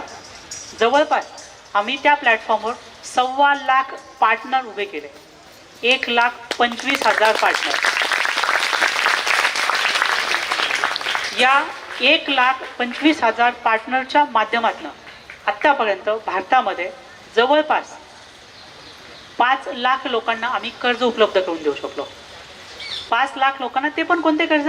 जे छोटे छोटे कर्ज आहेत, जे अगोदर ज्या बँका द्यायला तयार नव्हत्या, पण जे मधल्या काळात कळले की अरे याच्यातला गॅप आहे फक्त, की बँका काय म्हणतात आम्हाला चांगले डॉक्युमेंट असलेले कर्जदार हवेत, पण कस्टमरला ते माहीत नाही की डॉक्युमेंट नाही आहे आणि ते धाडच नाही आहे. जसं मगाशी आपण विचारलं पोहण्याचा विषय, तर बँकेमधून कर्ज का भेटत नाही हे विचारण्याचं धाडस आपण करत नाही. कर्ज भेटत नाही, माणूस गेला आला वापस, पण आपण ते धाडस करू शकलो तर ते काम होणार आहे. आणि त्या माध्यमातून आम्ही तिथनं प्रत्येक महिन्याला 200 कोटीचं कर्ज वाटप करू शकतो. कारण तिथे काय होतं, भांडवल उभं करायचं नाही आहे, दुसरी गोष्ट रिस्क पण घ्यायची नाही आहे, तिसरा विषय एम्प्लॉई पण उभे करायचे नाही आहे. म्हणजे खूप जास्त पूर्ण भारतभर असं नाही की एम्प्लॉई लागलेच नाही. आम्ही त्या कंपनीमध्ये पुण्याला 700 कर्मचारी त्या कंपनीमध्ये काम करतात. आता ह्या लोकांचं काम काय, जे 1.25 लाख लोक जे काही काम करतात ना, त्या लोकांना मार्गदर्शन करणं, त्या तरुणांना तयार करणे, त्या माध्यमातून रोजगार निर्मिती करणं, ह्या माध्यमातून ते काम सुरू ठेवलं. हे करत असताना ज्या क्षेत्रामध्ये म्हणजे संधी सापडेल ना, विषय काय तर परत नॉलेजची गरज पडत नाही आहे. आता मी बँकिंग नॉलेज घेण्यासाठी बँकेतल्या कुठल्या एक्झाम दिल्यात का? एकही एक्झाम दिली नाही आहे. त्या कंपनीमध्ये जे काही सॉफ्टवेअर आम्ही तयार केले, जे रिअल टाईम बँकेसोबत बोलू शकेल, म्हणजे आता आम्ही जे ते सॉफ्टवेअर तयार केलं आहे, 1.25 लाख एजंटच्या मोबाईलमध्ये ॲप आहे, त्याच्यामध्ये कस्टमरचे डॉक्युमेंट टाकले ना तर ते लगेच त्या बँकेकडे जातात, बँकेकडनं त्याचा ॲपवर येतं, त्याचा फीडबॅक रिअल टाईम कस्टमरला जातो, म्हणजे एखाद्या तासामध्ये त्या कर्जदाराला कर्ज भेटू शकतो. अशा पद्धतीची सिस्टीम तयार करण्यासाठी सॉफ्टवेअर पण तेवढं मोठं लागणार होतं. त्याच्यासाठी आम्ही जवळपास 40 ते 50 सॉफ्टवेअर इंजिनियरची टीमही तयार केली. ह्या लोकांना सपोर्ट करण्यासाठी 700 लोकांची टीमही तयार केली आणि त्या माध्यमातून ते काम आता पुढं जात आहे. आणि हे सगळं होत असताना काय, तर जो काही उद्योजकीय प्रवास आहे, हा प्रवास असाच पुढे घेऊन जायचा आहे. हे सगळं कसं, मी माझं ध्येय काही विसरत नाही आहे. मला जास्तीत जास्त लोकांना आर्थिक सहाय्य करून रोजगार निर्मिती करायची. एक मी स्वतः रोजगार उभे करू शकेल तो एक विषय, दुसरा सेल्फ एम्प्लॉयमेंट जनरेट करू शकेल, जे आता 1.25 लाख लोक आहेत ते. त्याच्या पुढचा विषय काय, तर फायनान्शियल एज्युकेशन हा एक विषय. आजचा जो विषय उद्योजकता विकास, की या माध्यमातून तरुणांनी प्रेरणा घेऊन पुढे जावं. हे करत असताना तुम्हाला ज्या ज्या काही अडचणी येतात, ज्या काही मदती लागतात, त्याच्यासाठी आम्ही उद्योग क्रांती नावाचा एक प्लॅटफॉर्मही डेव्हलप केला आहे. त्या प्लॅटफॉर्मचा उद्देश काय, सर असे कितीतरी लोक आहेत पा, की ज्या लोकांना आहे ना मार्गदर्शन करायचं असतं. असे कितीतरी लोक आहेत ज्यांना मार्गदर्शन घ्यायचं असतं, पण त्यांची एकमेकांची भेट कधीच होत नाही. म्हणजे ज्यावेळेस मला एखादी अडचण येते, मला सल्ला घ्यायचा, मी कुणाचा घ्यावा हा प्रश्न पडतो. सल्ला देणाऱ्या लोकांना वाटते आपण सल्ले द्यावेत, आपण खूप प्रॉपर माहिती द्यावी. आणि हे सगळं काम आहे ना, तुम्ही पहा कोणत्याही क्षेत्रामध्ये तुम्हाला करिअर करायचं असेल ना, हे खूप प्रॉपर लागतात, तेवढं काम करावं लागतं. सहजासहजी काहीच होत नाही. पण उद्योजकता असा एक क्षेत्र आहे जो खूप काही दुर्लक्षित आहे. आणि हे दुर्लक्षित कशामुळे आहे, तर अगदी तो आपल्या एज्युकेशन सिस्टमचा पण भाग आहे. आपल्याकडे जे काही एज्युकेशन सिस्टम आहे पहा, आपल्याकडं अकॅडमिक एज्युकेशन आपल्याला भेटतं आहे, फायनान्शियल एज्युकेशनसाठी आपल्याकडे सिस्टम नाही आहे. एंटरप्रेन्योरशिप एज्युकेशन हा तर आपल्या एज्युकेशन सिस्टमचा भाग नाही आहे. म्हणजे अगदी आजही आपण जर बघितलं एखादं MBA कॉलेज आहे, त्या कॉलेज पण जाहिरात करताना काय करत आहे, आमच्या कॉलेजमध्ये जे मुलं येतात ना त्यांना 100% नोकरी लागतेच. ही आपल्या देशाची म्हणजे दुर्दैवी परिस्थिती आहे. पण आपण याच्यामधनं काय धडा घेतला पाहिजे, काय बोध घेतला पाहिजे, तर आपण त्याचा बळी नको पडायला. आपण त्याचा विचार हाच केला पाहिजे की आपण याच्यातनं कशा पद्धतीनं मार्ग काढू शकू, धडपडू, स्ट्रगल करू, संघर्ष करू. पण या संघर्षाच्या माध्यमातून आपण पुढे जाऊ. आणि याच्यासाठी असे कितीतरी प्लॅटफॉर्म आहेत जे प्लॅटफॉर्म याच्यासाठी काम करतात. उद्योग क्रांती हा तसाच एक भाग आहे की ज्या माध्यमातून आम्ही हा एक सेतू तयार करण्याचं काम करतोय. एकीकडं ज्यांना गरज आहे, मला उद्योजक व्हायचं तर मी काय करू, कसं करू, भांडवल कसं उभा करू, ह्या सगळ्या प्रश्नांची उत्तरं त्या प्लॅटफॉर्मवरनं देण्याचं आम्ही काम करतो. दुसरीकडं या क्षेत्रामध्ये यशस्वी झालेले लोक आणि यशस्वी झालेले लोक तिथं मार्गदर्शन करतात. आम्ही तर करतोच आहोत, पण एकट्यानं ते काम होणार नाही. ज्यावेळेस हजारो लाखो लोक हे काम करतील तर तो एक सेतू तयार करण्याचं काम करतोय, दोन्हीच्या माध्यमातून दुवा होण्याचं काम करतोय. तर त्याच्यासाठी पण उद्योग क्रांती हे एक फेसबुक पेज आहे, यूट्यूब चॅनल आहे. तुम्ही जस्ट ते जर तुम्हाला याच्यामध्ये करिअर करायचं असेल ते फक्त सबस्क्राईब करा. सबस्क्राईब केलं ना तुम्हाला ते लक्षात येईल की त्या माध्यमातून एकतर काय होईल, कारण उद्योजकता शिक्षण हा जो काही विषय आहे म्हणजे उद्योजकता विकासामधला, हे काम काही एका दिवसात किंवा एका तासामध्ये होणार नाही. यातल्या ज्या मी अडचणी सांगितल्या तुम्हाला सगळ्यात महत्त्वाच्या, मला डॉक्टर इंजिनियर का व्हावंसं वाटतं, तर तुमचे जे सिनियर आहेत तुमच्या गावामध्ये सक्सेसफुल झालेले लोक त्यांनी सांगितलं डॉक्टर व्हायचं, इंजिनियर व्हायचं आहे. पण तिथं झाल्याच्या नंतरचा पण विषय काय असतो, आता एकंदरीत लोकांचे ना 4 प्रकार पडतात पहा. सगळ्यात पहिली कॅटेगरी आहे ती म्हणजे नोकरदार, जे होणं सगळ्यांना सोपं वाटतं आणि त्याच्यामध्ये सगळ्यात जास्त कल आहे. उद्योजकतेबद्दल एक सगळ्यात मोठा गैरसमज आहे, याच्यामध्ये रिस्क खूप मोठी आहे. बरोबर, म्हणजे उद्योग चालू केल्याच्या नंतर ते फेल खूप होतात. किती फेल होतात बघा, मी तुम्हाला आकडा सांगतो. 100 उद्योग जर चालू झाले ना त्यातले कमीत कमी 85 पुढच्या 5 वर्षात बंद पडतात. सक्सेस किती होतात, 15. म्हणजे सक्सेस रेशो किती आहे तरी 15%. याला तर पॉझिटिव्ह म्हणायचं का निगेटिव्ह व्हायचं. कितीतरी तरुण स्पर्धा परीक्षांचा अभ्यास करतात. स्पर्धा परीक्षामध्ये स्पर्धा परीक्षा देणारे किती आणि फायनली प्रत्येक वर्षी ज्या पोस्ट येतात म्हणजे MPSC थ्रू येणारे असतील, UPSC थ्रू येणारे असतील, ह्या पोस्टची संख्या मला वाटतं म्हणजे सर हे आकडे तुम्हाला खूप व्यवस्थित सांगू शकतील, पण माझा अंदाज आहे की प्रत्येक वर्षी साधारणपणे 10 ते 15 लाख विद्यार्थी हे एक्झाम देत असतील. बरोबर ना सर. आणि प्रत्येक वर्षी मला असं वाटतं ज्या फायनली पोस्ट येतात ना, 1000पेक्षा काही मोठा आकडा नसतो. 300 पोस्ट, 400 पोस्ट, 500 पोस्ट प्रत्येक वर्षी निघतात. म्हणजे 10 लाखामध्ये जर 1000 एवढेच मुलं सक्सेस होऊ शकणार असतील, पण त्याच्यासाठी घेतलेले काबाड कष्ट किती आहेत, तो अभ्यास किती मोठा आहे. फक्त काय तर तो रस्ता माहिती आहे की इकडं खूप अभ्यास केल्यानंतर इकडंच जाऊ शकतो, पण त्याची प्रोबॅबिलिटी, माझं म्हणणं हे नाही की तिकडे नाही गेलं पाहिजे, पण ज्याला ज्याच्यामध्ये आवड आहे ही आवड आपण शोधली पाहिजे आणि ते केलं पाहिजे. आता उद्योजकतेमध्ये पण महत्त्वाचा विषय काय की सगळ्यांनीच तिकडे शिकलं पाहिजे का, तर नाही. ज्याला आवड आहे त्यानं गेलं पाहिजे. याच्या बाबतीत खूप बेसिक प्रश्न असतात. मला उद्योजक व्हायचं, मी काय करू, कोणता उद्योग करू. मला तर असे कितीतरी फोन येत राहतात की मला उद्योग सुरू करायचा आहे आणि कोणता उद्योग केला पाहिजे. मी त्यांना विचारतो का चालू करायचा आहे, उत्तर असतं खूप पैसे भेटले पाहिजे. तुम्ही शोधू शकता. पुढचा प्रश्न असतो का असा उद्योग पाहिजे मला ज्याच्यामध्ये कमीत कमी कष्ट असतील आणि जास्तीत जास्त पैसे भेटतील. मानसिकता पहा, ही मानसिकता आपल्याला बदलण्याची गरज आहे. खूप थोडा दिवस. आता जसं सगळ्यांनी सांगितलं की सगळे सिनियर लोक पंक्च्युअल असतात. काय असतात, आता ऑलरेडी माझे जवळपास 13 उद्योग आहेत. 13 उद्योगाच्या माध्यमातून जवळपास 2000 लोकांना मी जॉब दिलेले आहेत डायरेक्टली. इनडायरेक्ट जॉब जे काही क्रिएट झाले ते खूप लाखोमध्ये आहेत.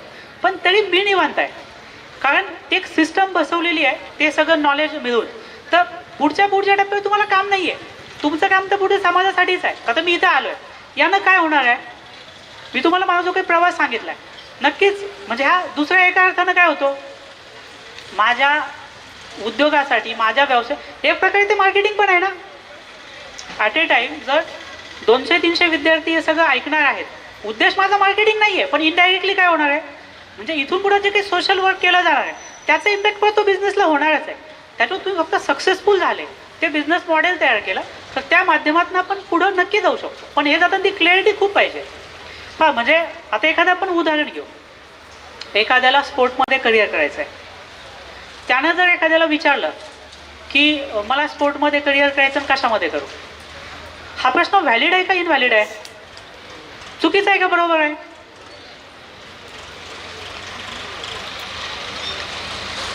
एखादा मुलगा आहे आणि त्याला बॅडमिंटन खूप चांगलं खेळता येतं, पण त्याला माहीत नाही बॅडमिंटनमध्ये करिअर करायचं आहे.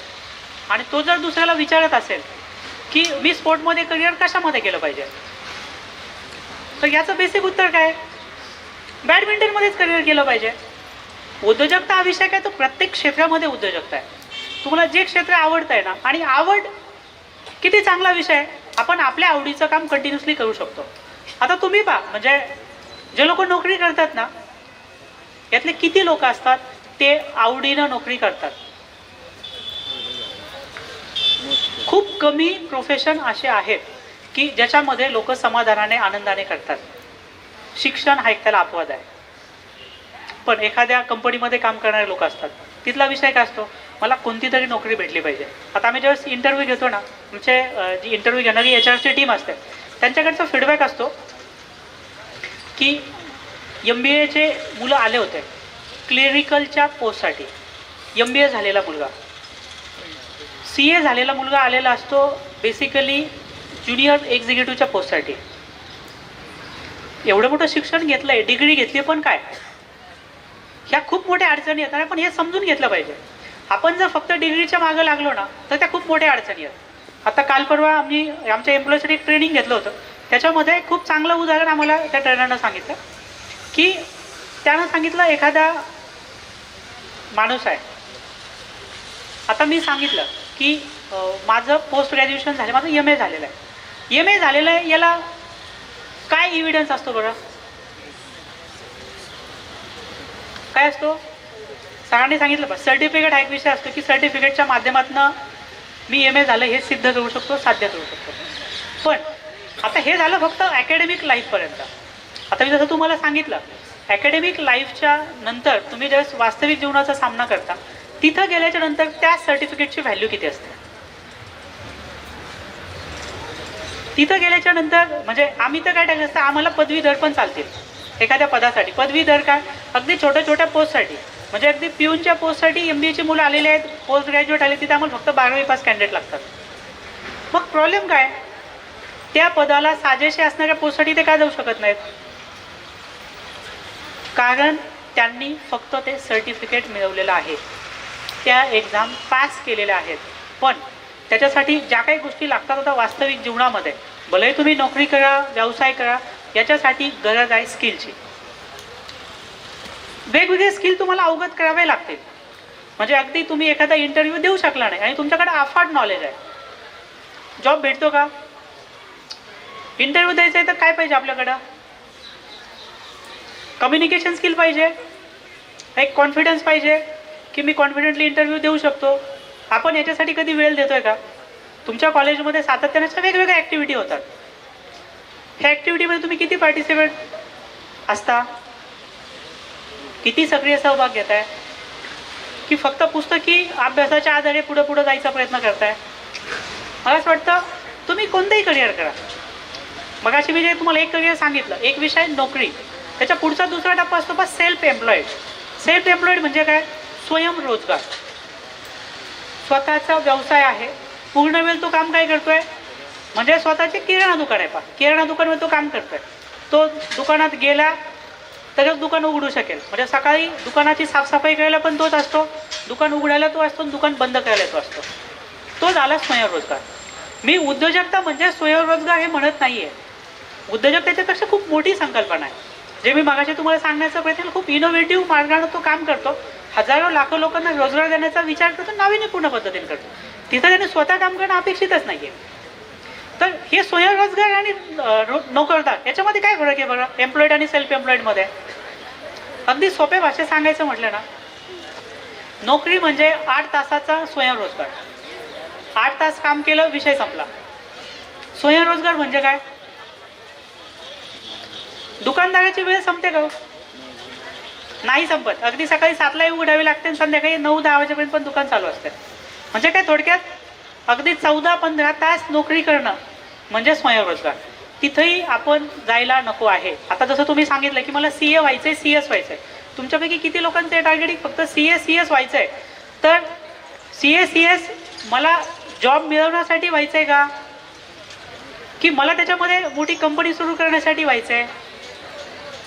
कशासाठी व्हायचंय विचार करा तुम्ही. म्हणजे तुम्ही एवढं मोठं शिक्षण घेणार आहात पुढे जाऊन.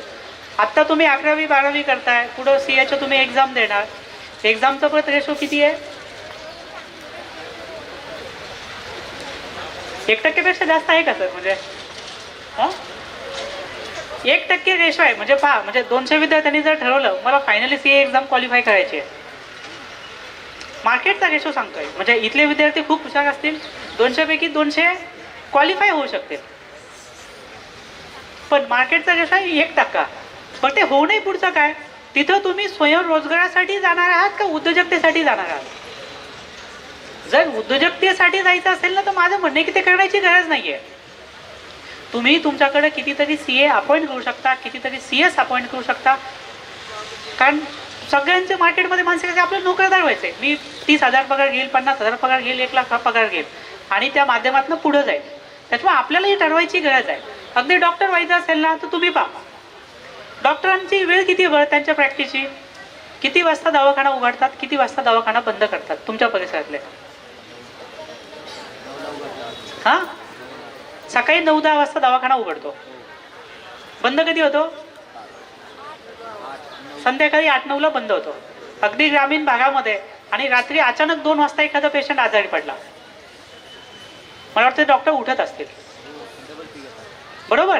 फी डबल घेऊ द्या, पण मी फक्त त्यांच्या वेळेविषयी तुम्हाला सांगतोय की त्यांना एंगेज किती व्हावं लागतं.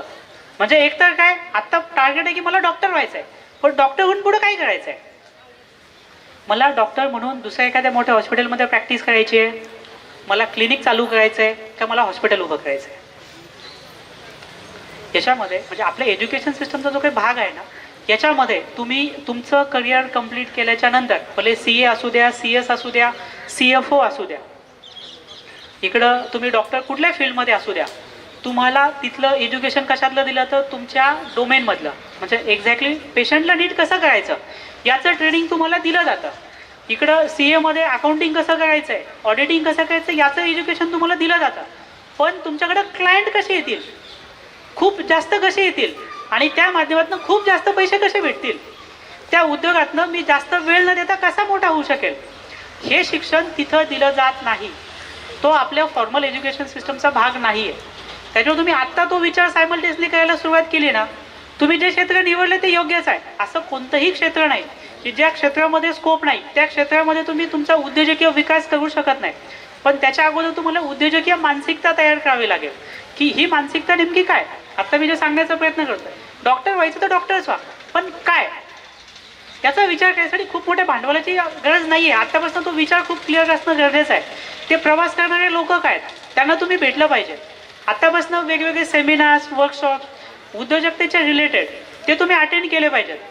तुम्ही अकॅडमिकची पुस्तकं वाचतायत, पण त्याच्यासोबत असे कितीतरी पुस्तकं वाचले पाहिजेत ज्या पुस्तकामध्ये तुम्हाला हा प्रवास स्पष्ट आणि क्लिअर होऊ शकतो की मला श्रीमंत तर व्हायचं आहे, पण पुढे चालून माझं आयुष्य खूप रिलॅक्स असलं पाहिजे, मला पैसा भेटला पाहिजे, मला प्रतिष्ठा भेटली पाहिजे, मला प्रसिद्धी भेटली पाहिजे आणि सगळ्यात महत्त्वाचं माझ्याकडे मुबलक वेळ पाहिजे. ह्या सगळ्या गोष्टी पाहिजेत ना, का फक्त पैसा पाहिजे? माझे नगरचे काही मित्र आहेत डॉक्टर्स, खूप मोठमोठी हॉस्पिटल आहेत, पण त्यांची आत्ताची खंत काय माहिती आहे का? आत्ता त्यांचा प्रॉब्लेम पैसा अजिबात नाही, अजिबात नाही आहे. लाखो रुपये ते कमवतात त्यांच्या हॉस्पिटलच्या माध्यमातून. प्रतिष्ठा आहे का? नावाजलेले डॉक्टर्स आहेत, पूर्ण जिल्ह्यातले पेशंट त्यांच्याकडे जातात. प्रसिद्धी आहे का? आहे. पण त्यांच्याकडे एकच गोष्ट नाही आहे, वेळ. आता मला सांगा, एखाद्याकडे पैसा नाही वेळ आहे, काही फायदा आहे का? एखाद्याकडे पैसा आहे वेळ नाही आहे, काही फायदा आहे का? आता तुम्हाला वाटतंय की नाही ते असेल तरी चालतंय, पण तुम्ही त्या ठिकाणी गेला तर ती अडचण तयार होते की अरे हे गणित परत अडचणीचं ठरत आहे. आणि म्हणून त्याला सोल्युशन एकच आहे, उद्योजकीय प्रवास, उद्योजकीय मानसिकता. ही जर तुम्ही आत्तापासून ती तयार ठेवली आणि त्या माध्यमातून तो प्रवास चालू केला ना, अजिबात नाही भांडवलाची गरज नाही आहे, काहीच गरज नाही आहे. तुम्ही आत्तापासून फक्त हा प्रवास छोट्या छोट्या लेवलवर चालू केला पाहिजे. कितीतरी छोटे छोटे आहेत. माझ्याकडे नगरचा एक मित्र आहे, जो म्हणजे माझं मार्गदर्शन घ्यायला येत असतो. त्याची 12वी झालेली आहे. मगाशी तुम्हाला जो उदाहरण सांगत होतो ना मी रिअल इस्टेटचा, तो त्याचं चालतं बोलतं उदाहरण आहे. त्यानं 11वीमध्ये असताना रिअल इस्टेट एजंटचा व्यवसाय चालू केला. व्यवसाय आहे तो, सध्या उद्योजक नाही आहे. आणि कॉलेज चालू असताना त्यानं काय केलं, वेगवेगळ्या लोकांसोबत ओळखी करून कुणाला घर घ्यायचं आहे भाड्यानं, घरासाठी ते लोकांना दाखवायला लागला. विकत घ्यायचं आहे त्याच्यासाठी दाखवायला लागला. विकत घ्यायचं आहे त्याच्यासाठी काम करायला लागला. आणि त्याचं आता कॉलेज चालू आहे सध्या. कॉलेज चालू असताना त्याचं महिन्याचं उत्पन्न किती आहे माहिती आहे का? त्याचं कॉलेज चालू आहे, कॉलेज बुडत नाही आहे. त्याचं महिन्याचं उत्पन्न आहे कमीत कमी 1.5 ते 2 लाख रुपये. विषय काय आहे? मानसिकता. ह्या संधी तुम्ही तुमच्या परिसरामध्ये शोधल्या पाहिजेत आणि त्या कंटिन्युअसली डेव्हलप केल्या पाहिजेत. असा कोणताही म्हणजे व्यावसायिक नाही, कोणताही उद्योजक नाही जो एका दिवसात श्रीमंत झाला आहे. सगळ्यांच्या कॉमन स्टोऱ्यात कधी ना कधी ते खूप कॉमन परिस्थितीनं पुढे आलेले आहेत. फक्त त्यांनी त्यांचं ध्येय सोडलं नाही, क्लिअर होतं करायचं आहे काय, तर उद्योजकीय प्रवास. आणि त्या प्रवासाच्या माध्यमातून ते हळूहळू मोठे होत गेले. ते एका संकल्पनेवर पुढं जात गेले. मला असं वाटतं तुम्ही पण या संकल्पनेवर काम करत गेले. तुम्ही तुमचं शिक्षण यासाठी बंद करायची गरज नाही आहे, बदलायची पण गरज नाही आहे. तुम्हाला जे क्षेत्र आवडतं आहे ते अगदी काही पण असू द्या, एखादी तुमचा हॉबी असू द्या. तुम्हाला एखाद्याला चित्रकला आवडती आहे त्याच्यामध्ये करिअर करा. एखाद्याला गायन आवडतंय त्याच्यामध्ये करा. वादन आवडतंय त्याच्यामध्ये काम करा. कशामध्येही काम करा, पण त्याच्यामध्ये उद्योजकतेसाठी काम करा. त्याच्यामध्ये उद्योजकतेसाठी काम केलं तर तुम्ही तुमची आवड जोपासू शकाल. भविष्यामध्ये तुमच्याकडे वेळ असेल, पैसा असेल, या सगळ्या गोष्टी असतील. आणि हे सगळं पूर्ण झालं तर मला असं वाटतं आपलं काम खूप सोपं होऊ शकतं. आता तुम्हाला असं वाटतं ते खूप अवघड आहे, पण तुम्ही ज्यावेळेस हे सगळं बघाल ना, याच्यासाठी सगळ्यात महत्त्वाची गोष्ट काय, तुम्ही जे लोक मोठी झालेत ना, ह्या सगळ्या लोकांच्या तुम्ही बायोग्राफी वाचा, आत्मचरित्र वाचा. हे लोक घडली कशी, यांच्या आयुष्याचा सुरुवात कशी. कारण आता आपल्याला वाटतंय मुकेश अंबानी खूप भारी, पण धीरूभाई अंबानींचा प्रवास काय हे तुम्ही बघा एकदा. टाटांचा प्रवास काय हे बघा एकदा. हे जर बघितलं ना, तुम्हाला याच्यातनं कितीतरी प्रेरणा भेटेल. आणि एवढं मोठं इथपर्यंत पण मे बी जायची गरज नाही.